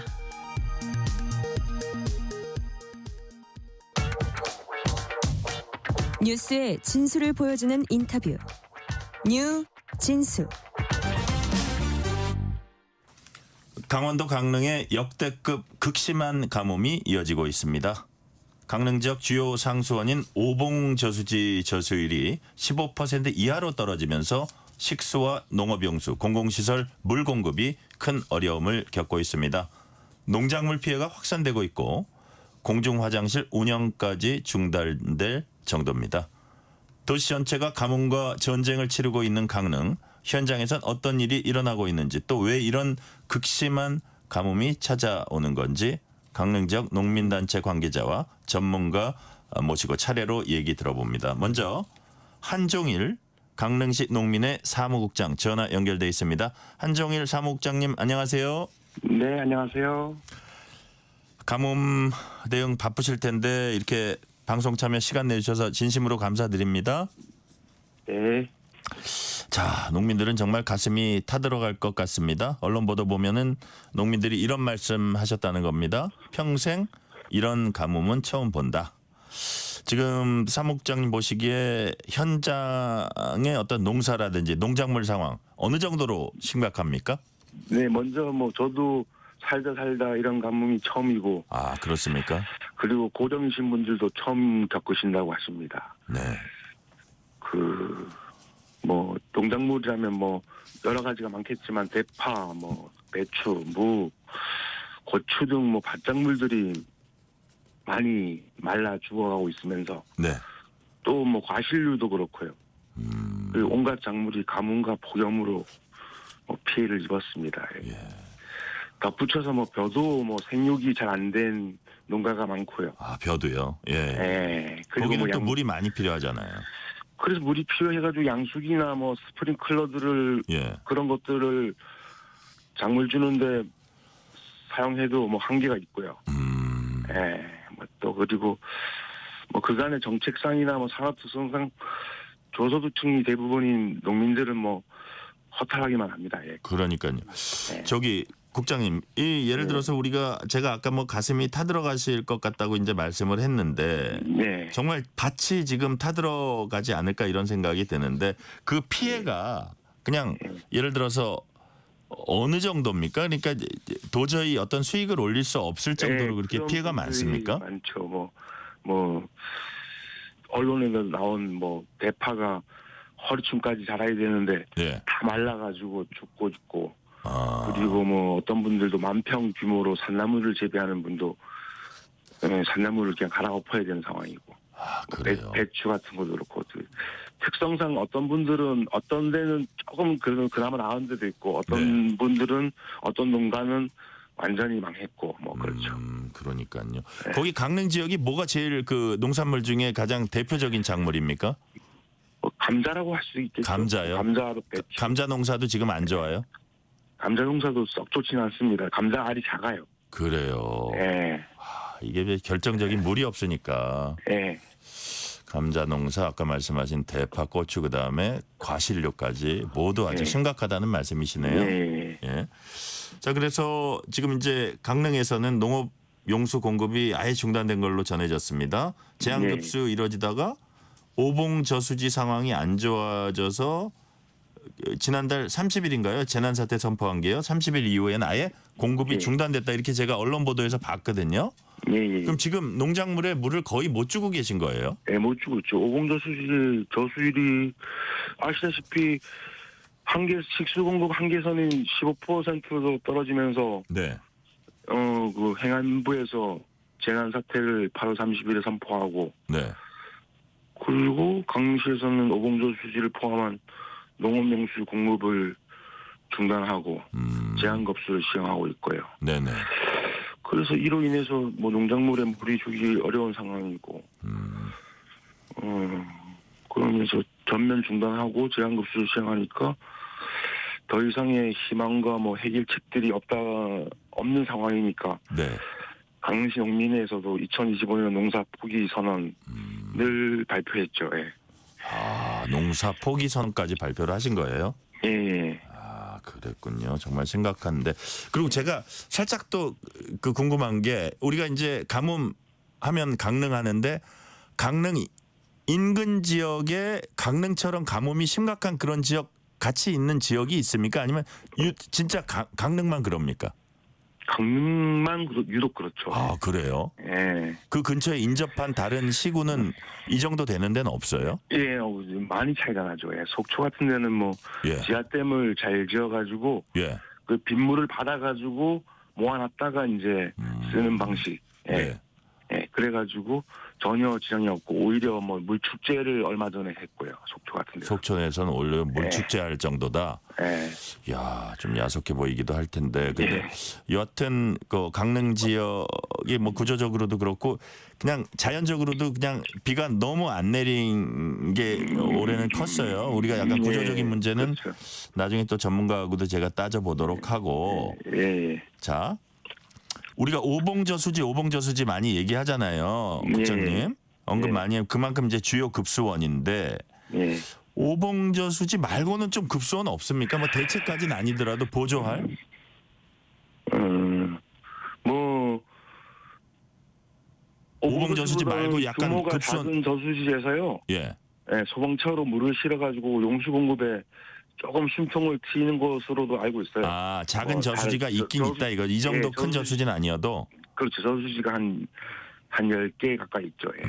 근데 그거는 오봉저수지하고는 규모나 이런 건 이제 상대가 안 되는데. 그리고 그런 저수지에서는 뭐 식수나 이런 걸 공급한 적이 없죠. 그래요. 근데 여하튼 지금은 급하니까 어쨌든 그런 그 다른 저수지에서도 급히 그 물을 퍼가지고 오고 있다 뭐 이런 거잖아요. 예. 자, 제가 비슷한 그 관련되는 지금 방금 말씀드린 거하고 비슷한 질문인데 전국 각지에서 소방차들이 와서 오봉저수지에 물을 채우고 있다 이런 보도를 제가 또 봤거든요. 근데 지금 문제는 농업용수뿐만이 아니라 생활용수까지도 지금 되게 급한 상황이다. 공급난을 겪고 있다 이렇다 하는데 네. 실제 현장에서 생활용수까지 같이 그 실태는 어떤지 그 얼마나 어렵습니까? 정부 차원에서 지금 현장 상황 관리관이 이제 강릉에 파견되어 있고 네. 말씀하셨다시피 전국에서 소방차가 뭐 70여 대가 동원돼 가지고 강릉으로 물을 나르고 있는 비상 상황이고 네네. 강신 수도 계량기를 뭐 잠그고 제한 급수를 하고 있고 예. 그리고 오늘부터는 전 시민에게 뭐 생수 하루 2리터씩 배부하는 거를 하면서 뭐 재난 사태 선포 후에 네. 뭐 극한적이라 해야겠죠. 예. 그런 상황에 대응하고 있습니다. 그리고 수영장 같은 경우는 한참 전에 폐쇄됐고 예. 뭐 각 기관이나 숙박 시설 같은 데서도 아껴 쓰기에 동참하고 있고 말씀하셨다시피 공공 화장실은 폐쇄되었거나 제한적으로 사용을 뭐 강제하고 있다고 말해야겠죠. 예. 공공 화장실은 폐쇄된 것도 있고 아주 제한적으로 운영되고 있는 데도 있고. 예. 그리고 뭐 수돗물 화장실에서든 어디든 수돗물이 거의 쫄쫄쫄쫄 나오는 데가 많습니다. 예. 그러니까요. 그러니까 어떤 화장실 얘기까지 제가 듣고 보니까 우리 인간의 기본적인 어떤 그 생활 욕구 이 부분이 지금 해결이 안 돼 있다고도 이제 볼 수 있는데 자 근데요, 자 국장님 더 걱정되는 거는 이 오봉저수지 저수율이 지금부터 더 악화될 수 있다는 겁니다. 자 지금 말씀하신 대로 강릉 시민들이 물 절약 운동하고 이렇게 필사적으로 노력하고 있는데 여하튼 뭐 정부나 다른 지역이나 이제 다른 지자체나 이런 데서 좀 그래도 지원은 뭐 상당히 되고 있습니까? 어떻습니까? 어떤 점들이 좀 가장 뭐 필요합니까?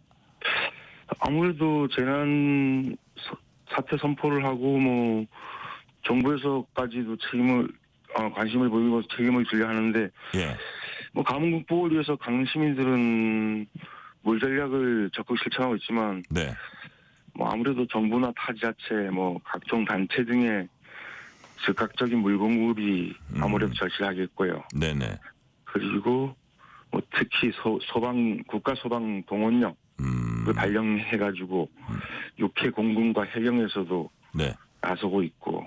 그래요. 네, 물탱크를 추가하고 뭐 그러면서 급수 지원이 이루어지고 있고요.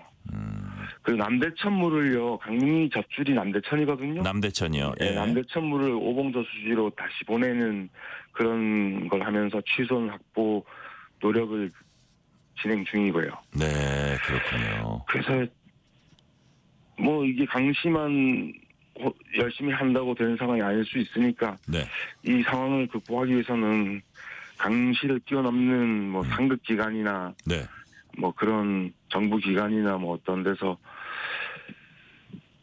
지속적이고 뭐 안정적인 물 공급을 그런 시스템을 구축하고 함께 장기적인 가뭄 대비를 위한 물 문제 해결을 근본적인 방안을 마련한다는 게 필요한 것 같습니다. 그러니까 지금 우리 사무국장님 말씀은 지금은 워낙 급한 상황이니까 이게 뭐 우리 뭐 정부나 다른 지자체나 뭐 소방이나 뭐 이런 데서 할 수 있는 걸 다 해주고 그렇지만 이게 또 오지 말라는 법이 없고 더 악화되지 말라는 법이 없으니 좀 중장기적으로는 근본적인 이 급수 대책을 마련하면 좋겠다 그런 말씀이신가요? 예. 그렇군요. 그렇죠. 그리고 제가 뭐 말씀드리다가 맡은 게 아시다시피 다른 지역에 비가 많이 내릴 때도 강릉에는 아주 적은 양만 비가 내리죠. 그러니까요. 오늘도 비가 강우가 조금 있었는데 다른 지역보다 달리 6.5mm인가 뭐 그렇게 그쳤다 하더라고요.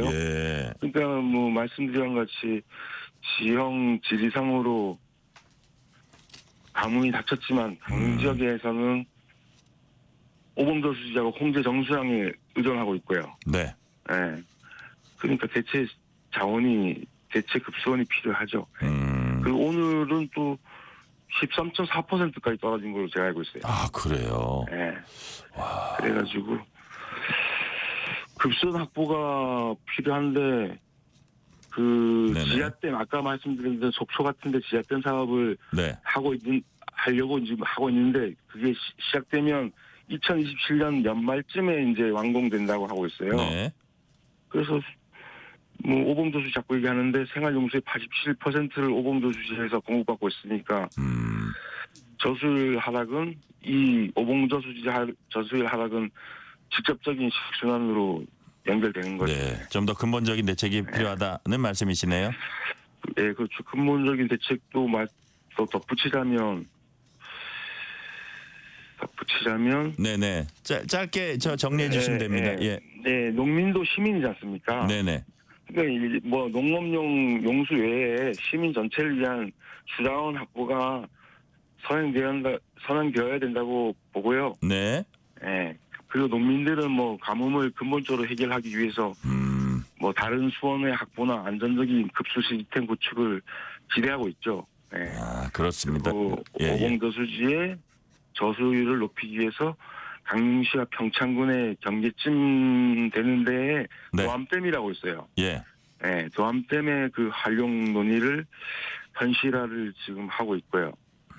그리고 앞서 말씀드린 지하댐 건설이 있는데 그 심층수 개발 기술이 우리나라가 그렇게 좋다네요. 네. 네, 그 심층수 개발도 한번 추진해가지고 안정적인 수자원을 확보했으면 좋겠어요. 강릉이 바다하고 옆에 끼어 있으니까. 그러니까요. 예. 예.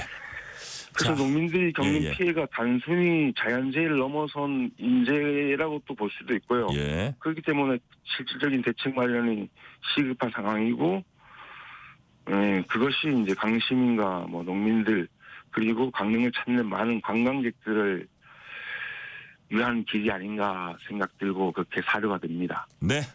오늘 말씀 여기까지 듣겠습니다. 모두가 힘을 합쳐서 하루빨리 강릉 지역 가뭄 해결되고 근본적 대책도 마련했으면 좋겠습니다. 지금까지 한종일 강릉시 농민의 사무국장이었습니다. 한종일 국장님 오늘 말씀 감사합니다. 네, 고맙습니다. 자, 지금부터는 전문가 모시고 왜 유독 강릉 지역에만 극심한 가뭄이 계속되는지 또 가뭄에 어떻게 대응해야 하는지 알아보겠습니다. 김승배 KBS 재난방송 전문위원 지금 스튜디오에 나와 계십니다. 김승배 위원님 안녕하세요. 네, 안녕하십니까. 예, 많이 기다리셨어요. 네. 아니 제가 제일 궁금한 게 뭐 아주 단순한데 이거예요. 왜 다른 지역엔 비가 내리는데 유독 아까 제가 물어봤잖아요. 강릉 말고 또 딴 데 비슷한데 없대요. 강릉만 비가 내리지 않고 이렇게 극심한 가뭄이 계속되는지 원인이 뭡니까? 그 태백산맥 때문이죠. 아, 예. 그러니까 그 산맥 때문에 비가 쑥 내리는데 비의 그림자가 생겼어요. 그 산의 효과입니다. 그래서 또 올 여름이 우리나라에서 온도를 재기 시작한 이후 가장 무더운 여름이었잖아요. 자, 이 무더운 여름을 가져온 게 기상학적으로 어려운 말을 아니지만 북태평양 고기압이 덮여 있었거든요. 그래서 유난히 더웠는데 이것 때문에 자 매년 여름 보내는데 왜 올해 강릉이 이러지? 올해 내륙 이쪽 서쪽 지역은 굉장히 더웠기 때문입니다. 그래서 북태평양 고기압 가장자리를 따라서 계속해서 서풍이 불어 들어갔어요. 남서풍 또는 서풍. 그렇게 되면 이 공기가 태백산맥을 타고 넘어가면서 그 강제로 상승을 하게 되는데 가지고 있던 수증기를 다 산 올라가는 쪽에다 떨어뜨립니다. 그리고 산 고개를 넘어가서는 내려가면서 강제로 막 내려가니까 또 온도가 상승하는 효과. 우리가 이걸 이제 팬 효과라고. 팬 효과요. 이게 올 여름 우리 쪽 내리고 막 더운 여름 내내 있었던 거예요. 그래서 여름에 그 많은 여름인데 올해가 이렇게 강릉이 유독 그러지 유독 우리나라가 전체가 더웠던 원인과도 맥락이 같습니다. 근데 어쨌든 그 옆에 강릉 옆 지역은 안 그랬는데 강릉만 그 옆에도 거의 비슷해요. 속초, 비슷해요. 강릉 지금 그러니까 강릉이 좀 정도가 심한 거네요. 사람이 많이 살고 그래서 삼척 그다음에 한 가구 있는 그 산간 지역들 여기는 지금 뭐 거의 뭐 말라 있는 거죠. 근데 강릉이 이제 아까 말했듯이 속초는 대비를 미리 몇 년 전에 했었고 그래요. 강릉은 그냥 있는 그대로 지금 받는 거고 고통을 2차입니다. 그러니까요. 그리고 영동 지방이 다 비가 적게 왔어요. 비슷한데 강릉이 조금 더 비도 적거니와 그다음에 이제 뭐 대체 급수원이나 이런 네, 게 그런 없는 그 그런 수자원 상황. 관리가 잘 안 된 거죠. 그래서 그런 거네요. 크게 원인으로 보면 기상학적인 원인으로는 비가 적게 왔어요. 지난 겨울에 또 눈이 적게 왔습니다. 네네. 이쪽이 상당히 눈이 많이 오는 지역인데 그래서 겨울부터 눈이 적게 왔고 또 여름에 와야 될 비가 적게 왔고 했기 때문에 우선 하늘에서 떨어진 비가 적었어요. 원인은 그게 제일이고요. 지리적으로 영향이 또 태백산맥에서 바다까지 한 10몇 킬로밖에 안 되거든요. 그래서 저장할 공간이 많지 않아요. 그쪽이 유난히. 그래서 속초처럼 지하 그 저류 댐 만들고 땅속에 만들고 막 이런 그 대비를 해야 되는데 강릉이 그게 좀 여의치 않아요? 그렇습니다. 이거 이제 오봉댐 말르니까 저 도암댐 얘기하는데 그 도암댐은 이미 그 뭐 소 키우고 그 높은 데서 대관령 그래서 축사, 분뇨 이걸로 엉망이 된 그 댐이거든요. 그다음 고냉지 채소에서 농약 들어가고 토사 들어가고 이래서 거의 그것을 만데 이제 오죽 급하니까 이제 도암댐 얘기 나오는데 이제 그런 얘기에서 결국은 이제 뭐 1, 2년 안에 해결될 문제는 결코 아니고요. 비가 제발 오기를 바라야 될 거고 그다음에 내년 여름에도 올해와 같은 기압 배치가 되면 또 감을 겁니다. 강릉은. 그래요. 그런 기상학적인 그러면 빨리빨리 좀 대비책을 마련을 해야겠네요. 뭐 1, 2년 사이에 마련될 것 같지는 않지만 자, 이번에 6개월간 강릉 강수량 보니까 평년 대비 43에서 45%? 네, 그렇습니다. 이건 엄청나게 낮은 거죠. 그렇습니다. 그래서 제가 1월부터 어제까지 강릉에 내린 강수량이 한 420mm, 서울은 한 1200 정도 돼요. 그러니까 이쪽 서울은 한 강릉의 2배 또는 이쪽 서쪽은 홍수 피해가 날 정도였으니까 2배 내지 3배가 많이 왔어요. 이쪽 서쪽은. 아까 그런 원인으로 서쪽은 홍수가 났는데 태백산맥 동쪽이 이제 그런 그림자, 그늘이 생긴 거죠. 네. 그래요? 네네. 자, 근데 이게 이제 우리가 예를 들어서 강릉이 그렇게 나쁘다 그런 지금 현재 상황이 안 좋다 그러는데 지금 그 위원님 말씀 들어보니까 내년에도 또 재현될 가능성이 매우 많고 그게 기후변화. 그러니까 이게 아까 수자원 관리적인 측면에서 지금 현재 좀 취약한 부분이 있기 때문에 이게 반복될 가능성이 많은데요. 그렇습니다. 자, 내년 여름에도 분명히 올해 하여튼 우리나라 온도를 잰 이래 가장 무더운 여름으로 6, 7, 8 최고 그래요? 기록을 다 깼거든요. 폭염 일수, 열대야 일수가 다 깨졌어요. 자, 이렇게 된다면 이런 그 폭염이 올해보다 내년이 더 더울 것이다 이렇게 예측을 하거든요. 오히려 더 더울 것이다. 그러면 그 원인이 기상학적으로 북태평양 고기압이라고요. 그 위에 이불안체가 더 있는데 티베트 고기압이라고요. 자, 이런 두꺼운 고기압이 덮고 있으니 올해 이렇게 폭염이 지속이 됐거든요. 자, 이런 기압 배치, 이렇게 폭염이 지속되는 기압 형태가 되면 태백산맥 동쪽은 매우 건조할 수밖에 없어요. 기상학적으로. 그다음에 거기 더 기온이 높은 그런 페인 현상 때문에 그나마 땅에 있던 그 물기, 습기마저 증발률로 돋아는 하늘로 떨어지는 건 적고 날아가는 건 잃어버린 건 많고 이게 지금 그쪽 실정입니다.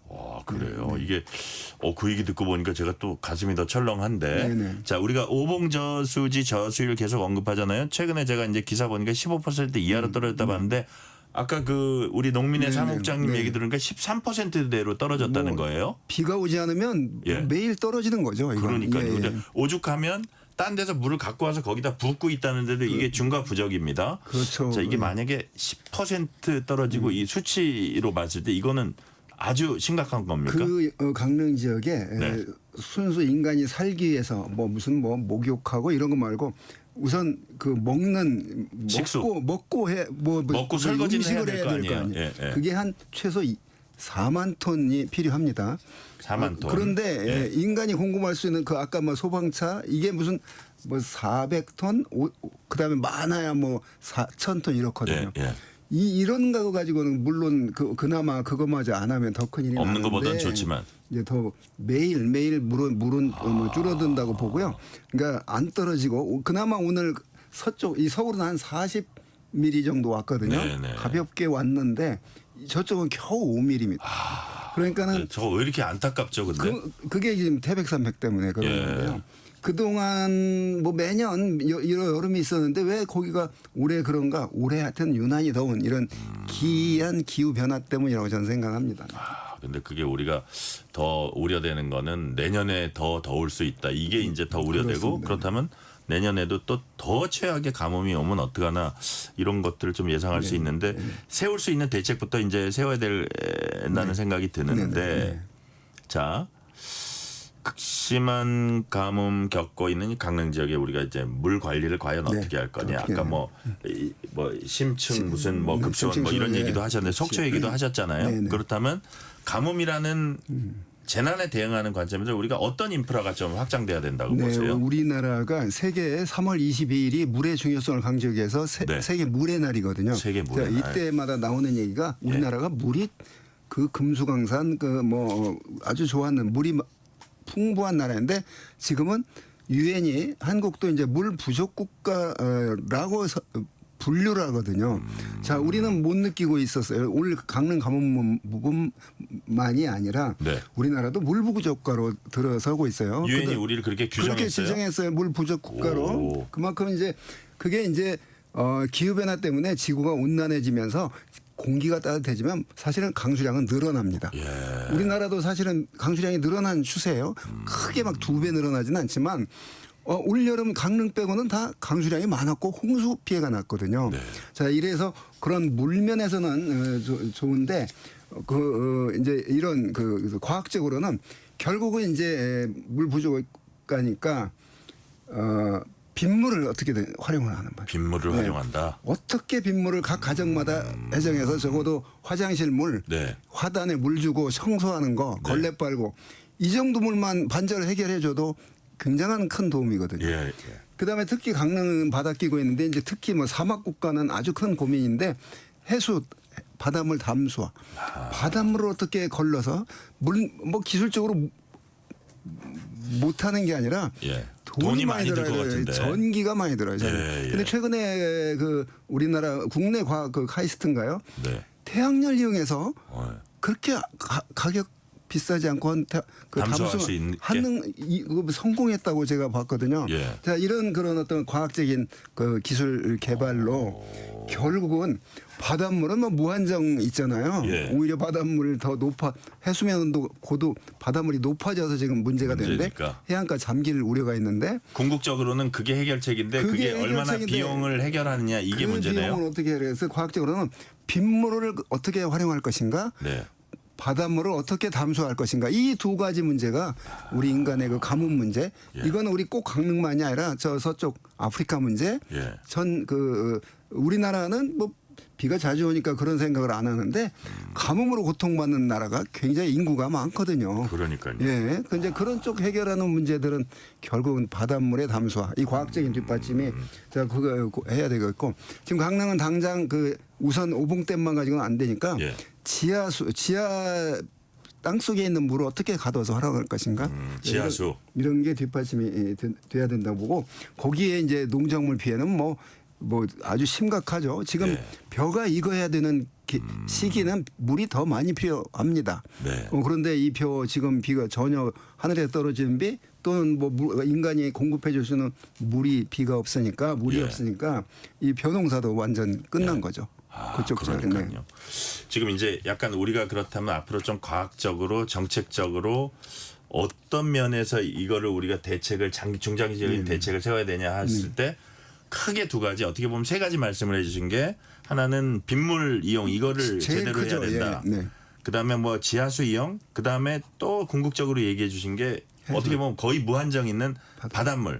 해수면이 높아져서 오히려 문제인 바닷물을 이용해야 된다. 그걸 비용 문제를 해결해야 된다 하셨잖아요. 그것만 해결되면 아마 이 물 문제 인간의 꼭 필요한 물 문제는 바닷물 담수화 문제는 아주 어떻게든 이제 값비싸지 않게 기술적으로 현재 가능한데 그냥 물 부족하고 말지 돈이 너무 많이 든다. 지금 이 얘기거든요. 그래요. 그 제가 어떤 환경 전문 PD한테 우리가 자기는 이제 플라스틱을 안 쓴대요. 왜냐하면 그 취재를 하다 보니까 플라스틱을 안 써야겠다는 생각이 들어서 미세 플라스틱. 그래서 이게 우리가 지구를 위해서는 플라스틱 이거를 될 수 있으면 쓰지 않고 뭐 그런 얘기를 하고 뭐 하다못해 우리가 약간 종이도 가급적이면 적게 쓰고 하는데 마찬가지로 우리 아까 물 부족 국가라고 유엔이 우리나라를 이제 규정하기에 이르렀으면 저희가 물도 아껴야 되는 거네요. 그렇습니다. 물이 이제 그 강수량은 옛날보다 네. 100년, 500년 거의 비슷한데 뭐 왜 부족하냐? 예. 우리가 물을 옛날에 보다 많이 쓰게 됐어요. 우리 한국이. 네. 샤워만 해도 그렇죠. 옛날에는 1년에 한두 번. 옛날에 예를면. 예. 그런데 이제 요즘은 매일 하지. 목욕탕도 막 그래서 일주일 한 달에 한 번씩. 우리나라 경우는 뭐 물이 줄어들었다기보다도 소비량이 많아서 물 부족 국가가 된 거예요. 그러니까요. 예, 이제 그런 문제들. 그래서 여기 물 이제 전략하는 방법. 네. 그 뭐 하여튼 그러면 전략해야 하잖아요. 예. 아까 말한 물 빗물을 어떻게 쓸 거냐, 바닷물을 어떻게 담수할 거냐, 지하수를 어떻게 또 잘 활용할 거냐 이런 문제 말고도 각 생활에서 우리 줄일 수 있는 일상생활에서 좀 네. 쉽게 사실 활용할 수 있는 게 어떤 게 있을까요? 우리가 저도 마찬가지인데 네. 우선 딱 샤워를 시작할 때 틀어놓고 그 쓸데없는 틀어놓고 양치질하고 이런 문제들. 자, 네. 샤워할 때 물을 줄이는 거. 그게 그다음에 세탁기도 이왕이면 가득 양치할 때도 이렇게 물 적셔놓고 물 적어도 하고 다 사실은 하고 조금 뱉고 이렇게. 예. 그 물 전략 방법에 그 말이 있습니다. 예. 양치할 때 물을 틀어놓고 대게 하거든요. 예. 그러지 말고 컵으로 하라. 사실 저는 되게 아껴요. 그걸 저는 물만 살짝 적시고 다 예, 하고 그래. 웬만한 거 뱉고 그다음에 할 때 이 그다음에 행동이에요. 그다음에 물을 많이 쓰는 게 세탁기하고 식기 세척기거든요. 예. 그거를 좀 뭐 한 반절 채워서 하는 것보다 이제 이왕이면 한 번이라도 덜 돌리게 예. 가득 많이 채워서 한다거나 그러니까요. 뭐 여러 가지 화단에 물 주고 걸레 빨고 이런 물들은 어떻게든지 줄여가지고 우리가 쓰는 일상생활에서 쓰는 물에서 뭐 그 물 전략 변기를 사용한다거나 네. 물 전략 샤워 꼭지를 사용한다거나 이런 걸로 인해서도 한 50% 전략이 가능하되거든요. 네. 자, 그러면 이 물 전략에 큰 도움이 되죠. 그러니까요. 네네. 자, 지금 우리 위원님 말씀 듣고 보니까 우리가 강릉의 가뭄에서 이제 네. 보듯이 궁극적으로는 바닷물 담수와 그다음에 빗물 이용, 그다음 지하수 이용 이런 것들을 적극적으로 개발해서 구조적으로 이게 대비를 하고 우리의 일상생활에서는 물을 아끼는 것들을 생활하는 게 중요하다. 오늘은 그 말씀까지 듣겠습니다. 지금까지 김승배 KBS 재난방송 전문위원이었습니다. 위원님 말씀 감사합니다. 네, 감사합니다. 편지 왔습니다. 퇴근길 지친 당신에게 힘이 되는 뉴스를 전해드립니다. 매일 저녁 당신과 함께 읽는 세상 이야기. KBS 1라디오 뉴스레터 K.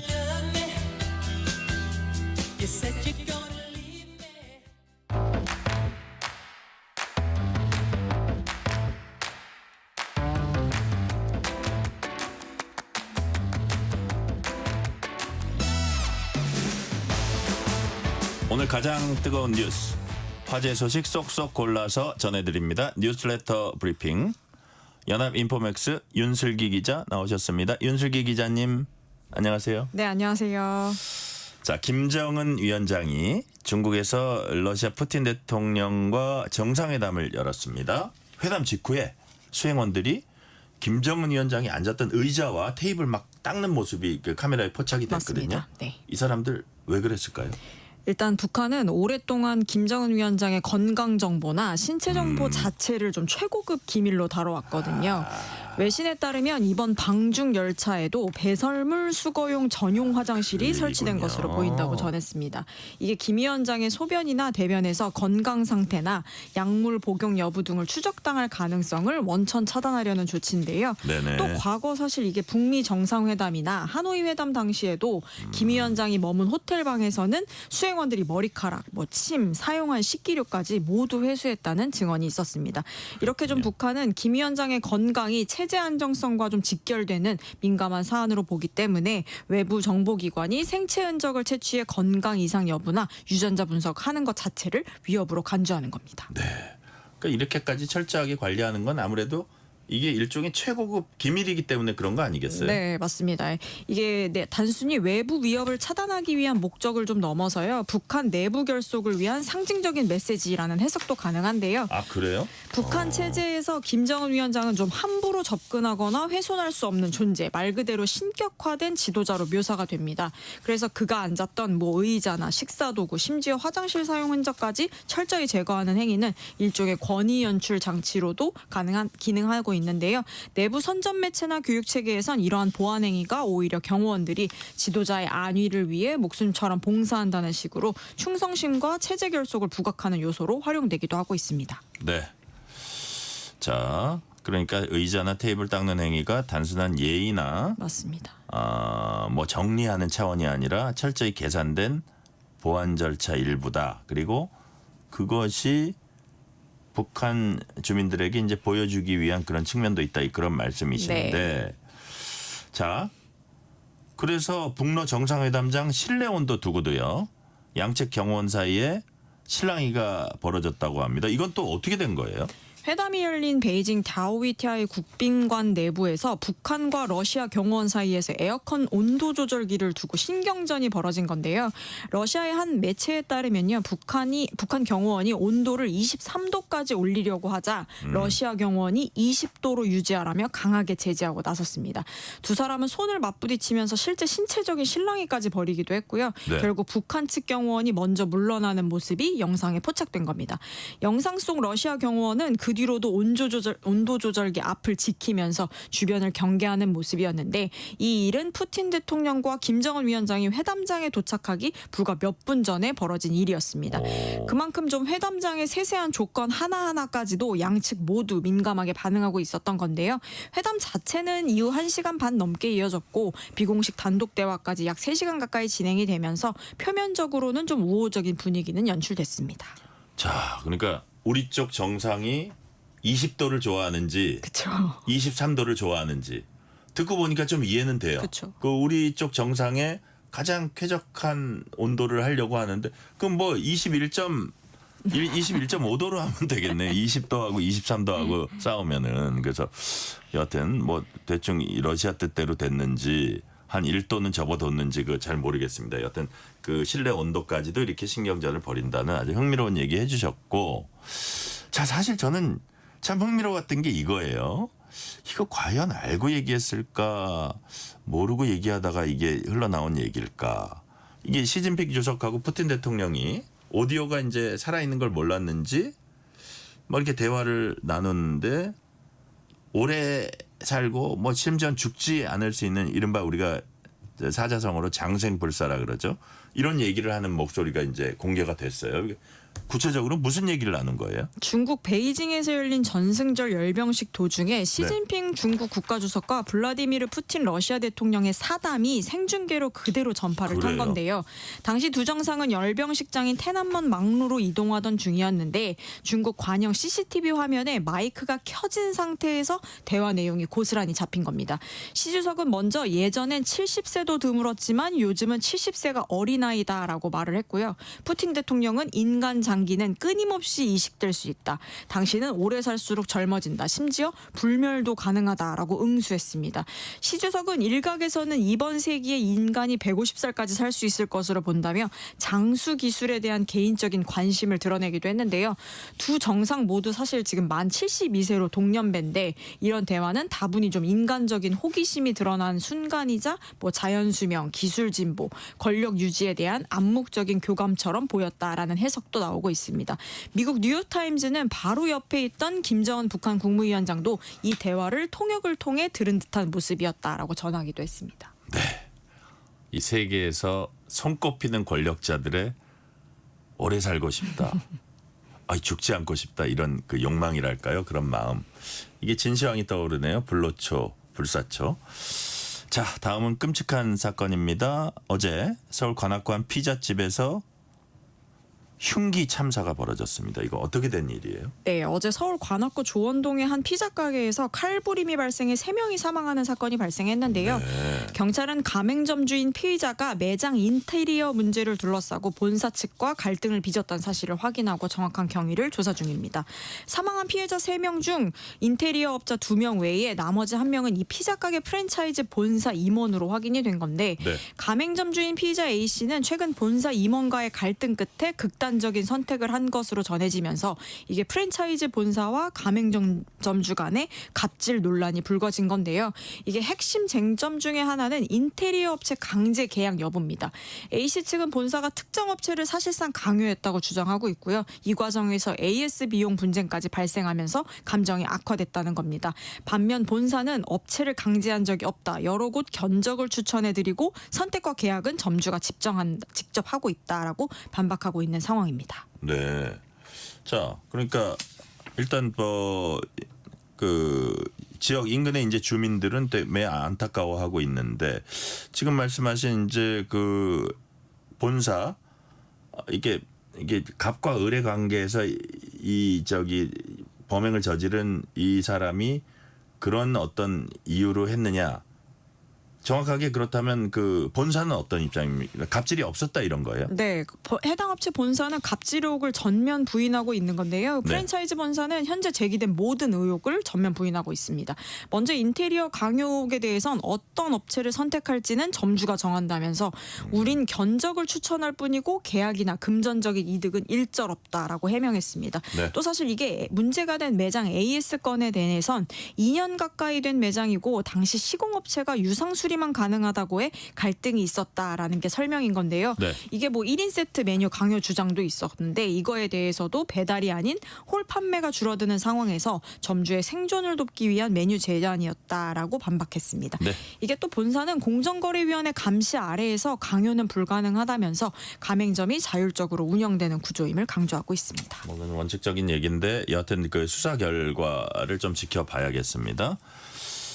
지난해 영세 즉 갓 태어난 갓난아기에게도 평균 9천만 원이 넘는 재산이 증여된 경우가 700건이 넘었다. 이게 집계가 됐다고 하는데 이게 어디서 나온 통계예요? 네, 국세청으로부터 제출받은 국회 기획재정위원회 박성훈 의원이 받은 자료인데요. 네네.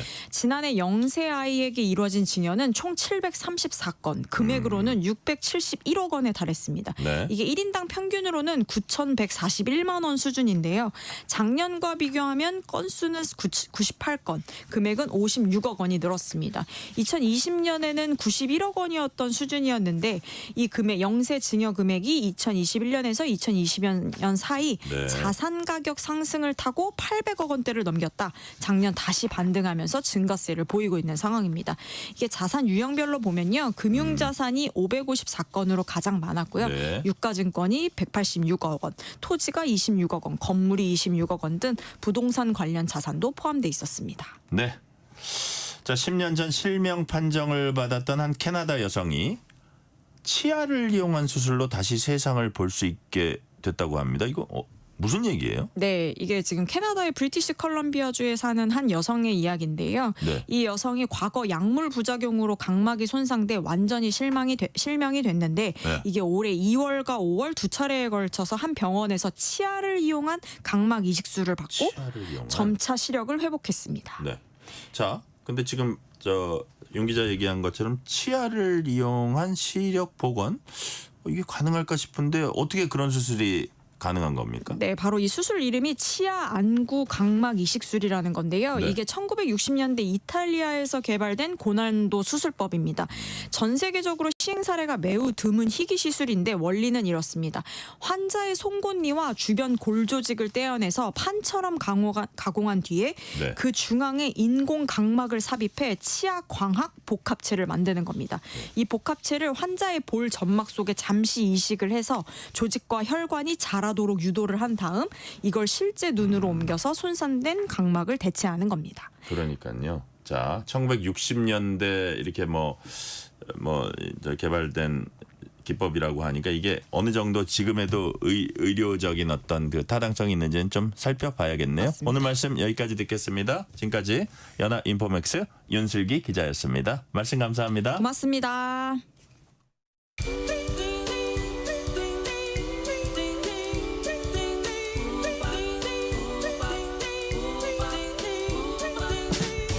오늘 하루 뉴스를 정리해주는 다정한 편지 한 통. KBS 1라디오 뉴스레터 K.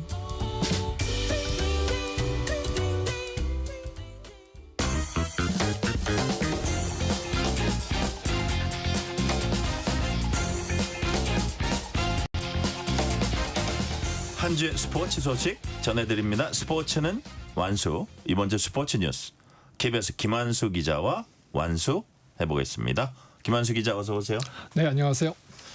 자, 김하성이 애틀란타 이적한 지 2경기 만에 첫 홈런 터뜨렸습니다. 애틀란타 팬들이 역시 김하성 하고 있다면서요. 네, 농담 삼아 그 원래 아썸킴이잖아요. 예. 원래는 샌디에고의 아썸킴, 템파베이의 아썸킴, 이제는 애틀랜타의 아썸킴이 돼가고 있습니다. 시카고 컵스와의 원정 경기였는데 2적 두 번째 경기였어요. 뭐 7번 타자 유격수로 선발 출전했는데 뭐 수비력은 원래 인정받은 선수니까. 그렇죠. 또 발도 빠르고. 네, 근데 첫 타석에서 포스 파울플라이, 두 번째 타석 헛스윙 삼진. 그런데 첫 경기부터 세 번째 타석에 안타를 쳤거든요. 근데 세 번째 타석이 왔습니다. 근데 하필이면 득점권의 주자가 1, 2루에 있었어요. 그러니까 탁 초구를 받아쳐서 그야말로 좌측 담장을 시원하게 넘겨버렸습니다. 그래서 뭐 시즌 3호 홈런이고 애틀랜타 이적하자마자 첫 홈런이고 두 번째 경기 만에 뽑아내면서 이거를 발판으로 해서 팀이 5대1 승리를 이끌었어요.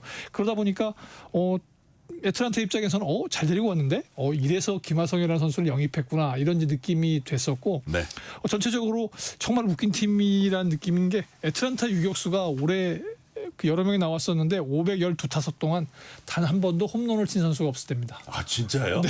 근데 아니 그 팀도 좀 이상한 팀이네. 그래서 김하성 선수가 홈런을 치면서 유격수 첫 홈런을 기록하게 됐고요. 근데 조금 아찔한 장면은 있었어요. 그 수비하는 장면에서 좌익수 화이트 선수가 부딪힐 뻔했었는데 원래 이제 부상에 대한 염려가 있었던 선수잖아요. 그런데 이제 아무래도 처음이다 보니까 서로의 콜플레이가 좀 맞지 않았던 것 같아요. 그런데 다행히 뭐 공은 잘 잡았고 부딪히지도 않았고. 그래서 뭐 지금 상황에 봐서는 김하성 선수 올해는 모르겠지만 내년에 애틀랜타의 복덩이가 되지 않을까 싶습니다. 애틀랜타 복덩이가 되길 기대해 봅니다. 샌프란시스코 이정후 팀이 4연승 달리고 있습니다. 가을 야구 희망을 이제 다시 불씨를 살렸다면서요. 네, 이제 와일드카드 경쟁을 지금 하고 있는데 같은 내셔널리그에 이제 뉴욕 와 이제 경쟁을 하고 있어요. 근데 오늘 사실 뭐 경기 나오지 않았거든요. 그런데 이제 어제 왜 그 아주 정말 인상적인 장면이 펼쳐졌잖아요. 1회에 이제 샌프란시스코하고 콜로라도 경기하는데 저 데비스 선수가 홈런을 쳤어요. 데버스 선수 홈런을 쳤는데 정말 감상을 하고 있었습니다. 우측 담장에 내 공이 넘어가나 상대 투수 입장에서는 조금 본인에 대한 배려가 아니다 생각해서 빨리 뛰라고 항의를 하다가 두 선수가 그만 충돌을 하고 말았어요. 이게 약간 패싸움 비슷하게 돼버렸죠. 네, 그래서 벤치 클리어링이 되고 났는데 이때 또 그 성질 급한 그 4번 타자 체프먼 선수가 밀었어요. 이 프로랜드 선수를 밀었고 같이 딸려온 이제 아다메스 선수도 이렇게 좀 약간 좀 폭력적인 장면을 연출해서 퇴장을 당해버렸습니다. 홈런 하나 쳐서 2점을 올렸는데 상대 투수 퇴장, 그 샌프란시스코에서는 3번 타자와 4번 타자가 동시에 퇴장당하는 이상한 상황이 발생을 했어요. 그래서 원래는 체프먼 선수가 출전 정지였는데 항의를 해서 다시 이제 풀려서 경기에 나와서 오늘은 뭐 이제 팀이 그 5대4로 지고 있는 상황에서 석점 홈런을 쳐서 역전을 시켰습니다. 샌프란시스코 어제 이제 뭐 이정우 선수가 3타수 2안타 활약해서 승리를 거뒀고 오늘 승리를 거뒀고 그래서 4연승을 거두면서 드디어 승률 5할을 넘어서서 이제 71승 69패거든요. 이제 와일드카드 경쟁을 하고 있는데 지금 뉴욕 매치하고 4경기 차예요. 근데 지금 한 25경기에서 대충 한 27, 8경기 남아 있기 때문에 아직 희망이 좀 살아 있거든요. 그래서 이왕 이렇게 된 김에 샌프란시스코도 또 LA 다저스도 가을 야구를 같이 갔으면 그러면 이제 김하성 선수는 좀 멀어졌지만 김혜성 선수와 이정우 선수가 가을 야구를 뛰는 모습을 봤으면 합니다. 지금 말씀하신 LA 다저스 김혜성 선수 공항에 발이 묶이는 해프닝 끝에 메이저리그로 이제 복귀를 했는데 공항에 몇 시간이나 묶였어요? 한 14시간, 15시간이라고 본인이 이야기를 요즘도 해요. 그런 일들이 있군요. 그러니까 7월 말에 이제 어깨 부상 당해서 부상자 명단에 있다가 지난 9월 2일이죠. 메이저리그로 올라가라는 콜업을 받았어요. 그러니까 서둘러 공항에 나가서 이제 오클라호마 시티로 이동을 해야 되는데 연결편이 꼬이면서 다음 비행기를 놓쳤어요. 다음 비행기를 기다리는 시간이 14-15시간. 그래서 뭐 농담 삼아서 그 뭐 통역하는 친구하고 공항에서 아침, 점심, 저녁 먹고 잠도 자고 그리고 팀에 합류했다 이런 얘기를 하는데 친해졌겠어요. 네. 그래서 어제 경기에서는 9회 초에 이제 그 뭐 대주자로 나와서 오타니 선수가 2루 타칠 때 홈 밟아 득점도 했고 오늘도 9회 초에 대타로 출전을 했는데 잘 맞은 타구가 중견수 플라이로 잡혔어요. 그러면서 뭐 아직 돌아와서 안타를 기록하지 못하고 있는데 조금씩 빅리그에 적응하고 있습니다.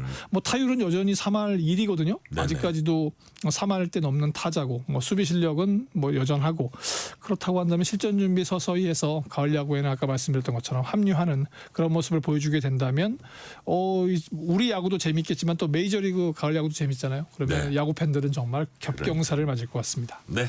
국내 프로야구에선 하나의 폰세 한 시즌 탈삼진 신기록 갈아치웠죠. 네. 이게 너무 잘해서 다승 1위에 지금 뭐 평균 자책점 1위인 선수인데 어제 NC와의 경기에서 1회 4번 타자 데이비슨을 이제 첫 삼진으로 잡을 때까지만 해도 좋았어요. 네. 근데 2회에 조금 흔들렸습니다. 그래서 사실 투수가 그러니까 한마디로 KBO 리그에 와서 처음 한 해의 석점 비기닝을 허용하면서 위기를 맞았어요. 그런데 이럴 땐 또 타선이 도움이 됩니다.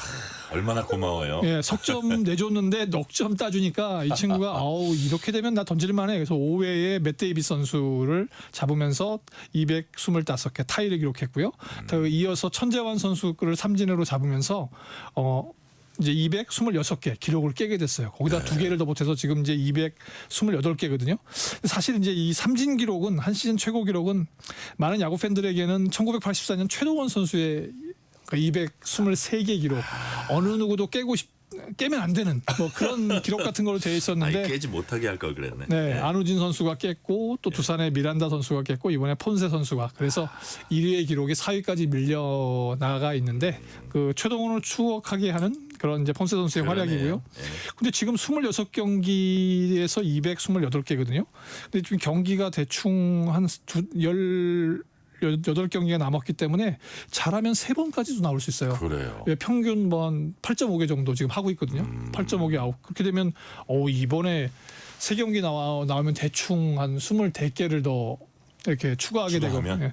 이건 너무나 큰 기록이라서 다음 선수들이 깰 수 있는 여지를 줘야 되는데 지금 상황은 조금 다음 선수들이 깨기는 좀 어려운 기록을 내지 않을까 싶습니다. 자, 같은 팀 류현진 7경기 만에 시즌 7승째 올렸습니다. 이것도 역시 타선 협조를 받았죠? 그렇죠. 아무래도 2일날 선발 경기했는데 그 1번 타자 윤도현 선수에게 홈런을 맞았어요. 그래서 또 이게 어떻게 유현진 선수만 나오면 이래? 7경기째인데 왜 대체 7승을 못 올리고 있지? 그러는 와중에 한화가 무려 21개의 안타를 터뜨렸습니다. 삼진을 7개 당하고도 노시환 선수가 홈런 2개 뭐 이렇게 또 이재원 선수가 홈런 하나. 그러니까 21득점은 한화가 빙그레 시절엔 1992년에 삼성을 상대로 22점을 올린 적이 있었는데 그 이후로 33년 만에 두 번째 기록입니다. 그러니까 유현진 선수는 6이닝 동안 2점을 내주고도 타선이 21점을 뽑아줬기 때문에 당연히 승리 투수가 됐고요. 44일 만에 7승을 거두게 됐습니다. 21점. 예, 노시환 선수 뭐 역전 3점포를 포함해서 홈런 2개 4타점을 올려줬고 그래서 흔히 뭐 이제 그 노시환 선수를 유현진 선수의 그 승리 도움이라고 하는데 모처럼 그 역할을 해줬고요. 한화 입장에선 유현진 살아나고 얼마 전에 정우주 선수가 공 9개로 그냥 한 이닝을 완전히 막아버렸잖아요. 그 이런 상황이 발생을 하게 된다면 가을 야구로 가면 갈수록 한화의 마운드가 좀 탄탄해지지 않나 싶습니다. 네, 남자 배드민턴 복식 김원호와 서승재 남자 복식 황금계보일 환상의 복식조로 지금 떠오르고 있어요. 네, 사실 잘하더라고요, 진짜. 두 선수가 호흡을 맞추기 시작한 게 지난 1월 달이거든요. 그러니까 어떻게 보면 7개월 정도 지났는데 지난달에 그 일본 오픈에 가서 세계 랭킹 1위 말레이시아조를 꺾으면서 세계 랭킹 1위에 올랐어요. 그때까지만 해도 2016년 이용대 유연성 이후에 9년 만에 우리가 드디어 세계 랭킹 1위를 탈환했다 이런데 지난 파리 세계 선수권 대회에서 중국의 천보양 루이조를 그냥 뭐 1세트는 좀 고전하긴 했죠. 17대 13까지 밀리곤 했었는데 쭉 치고 올라가서 이겨버렸고 그래서 세트 스코어 2대 0으로 이겼습니다. 그러다 보니까 세계 선수권 대회 남자 복식 우승을 했거든요. 세계 랭킹 1위 또 세계 선수권 우승. 앞으로 다가오는 거 아시안 게임. 그렇게 되면 당연히 모든 초점은 2028년 LA 올림픽에서 한번 해주지 않을까 싶거든요. 그러면 2004년을 기억하는 팬들은 아마 아테네 올림픽에서 김동문 태권도 했는데 왜 못하겠냐. 그렇게 되면 김원호 서승재 선수가 또 우린 또 안세영이라고 하는 또 굵직한 여자 단식의 선수가 있잖아요. 슈퍼스타죠. 그렇게 되면 메달 2개를 배드민턴에서 볼 수 있지 않을까 하는 이런 생각도 들고 있어서 많은 관심과 지금 응원이 이어지고 있습니다. 네. 국제올림픽기구 IOC는 금지 약물은 물론이고 선수들 건강 위협할 수 있는 약물 복용 최근 엄격하게 금지하고 있습니다. 근데 이와는 역으로 복용이 허용된 약물을 최대한 활용해가지고 좀 최고 기록을 내보자 이런 선수들이 있다면서요? 네, 이제 이제 오는 12월에 이제 부산에서 네. 이제 반도핑 기구 와다가 이제 총회를 갖게 되는데 네네. 와다 회장 이제 위톨드 방카가 들어왔어요. 근데 네. 허선우 기자가 취재하는 와중에서 약물도 과학이고 기술도 적용되어야 한다라는 그런 인식을 가지고 네. 인핸스드 게임이라고 해서 강화 게임을 하겠다는 거예요. 그게 뭐냐면 약물로 강화해서 경기를 치러보겠다. 현재 종목은 수영, 육상, 역도. 근데 네. 수영, 육상, 역도를 잘 돌이켜 보시면 금지 약물을 많이 사용한 종목이기도 합니다. 특히 역도 같은 경우에요. 근데 이거를 반도핑 기구 회장이 얘기했다는 게 좀 이례적이네요. 네, 이런 걸 막아야 된다는 취지로 이야기를 했는데 예. 그러니까 IOC나 이런 데서도 사실 지금 스테로이드도 못 맞게 하고 또 그 뭐 호르몬 제제도 못 맞게 하는데 그러니까요. 이렇게 되면 안 되지 않냐. 그런데 이쪽의 의견은 또 좀 색다릅니다. 어차피 지금 도핑은 안 걸리면 모든 기록이나 메달이 유지되는 거 아니냐. 그러니까요. 그런데 차라리 까놓고 하면 어떠냐. 이렇게 이제 그 얘기를 하기 시작하거든요. 최대한 활용하자. 근데 이제 그래도 마지막 마지노선을 지키는 건 코카인 같은 마약은 안 돼. 마약은 제재를 하겠지만 이렇게 돼서 만약에 메달을 따게 되면 최대 뭐 50만 불, 세계 기록을 경신하면 100만 불을 준다고 합니다. 그래서 걱정인 건 이런 것들 때문에 건강을 해치면서도 대회에 출전할 그러니까요. 선수가 있지 않을까 싶고요. 근데 한 가지 더 주의해야 될 거는 트럼프 주니어하고 네. 또 이런 사람들 뒤에서 후원을 하고 있다고 해서 그래요. 너무나 미국적인 상업주의의 스포츠가 또다시 한번 그 이용되는 거 아니냐는 그런 우려를 낳기도 하고 있습니다. 네.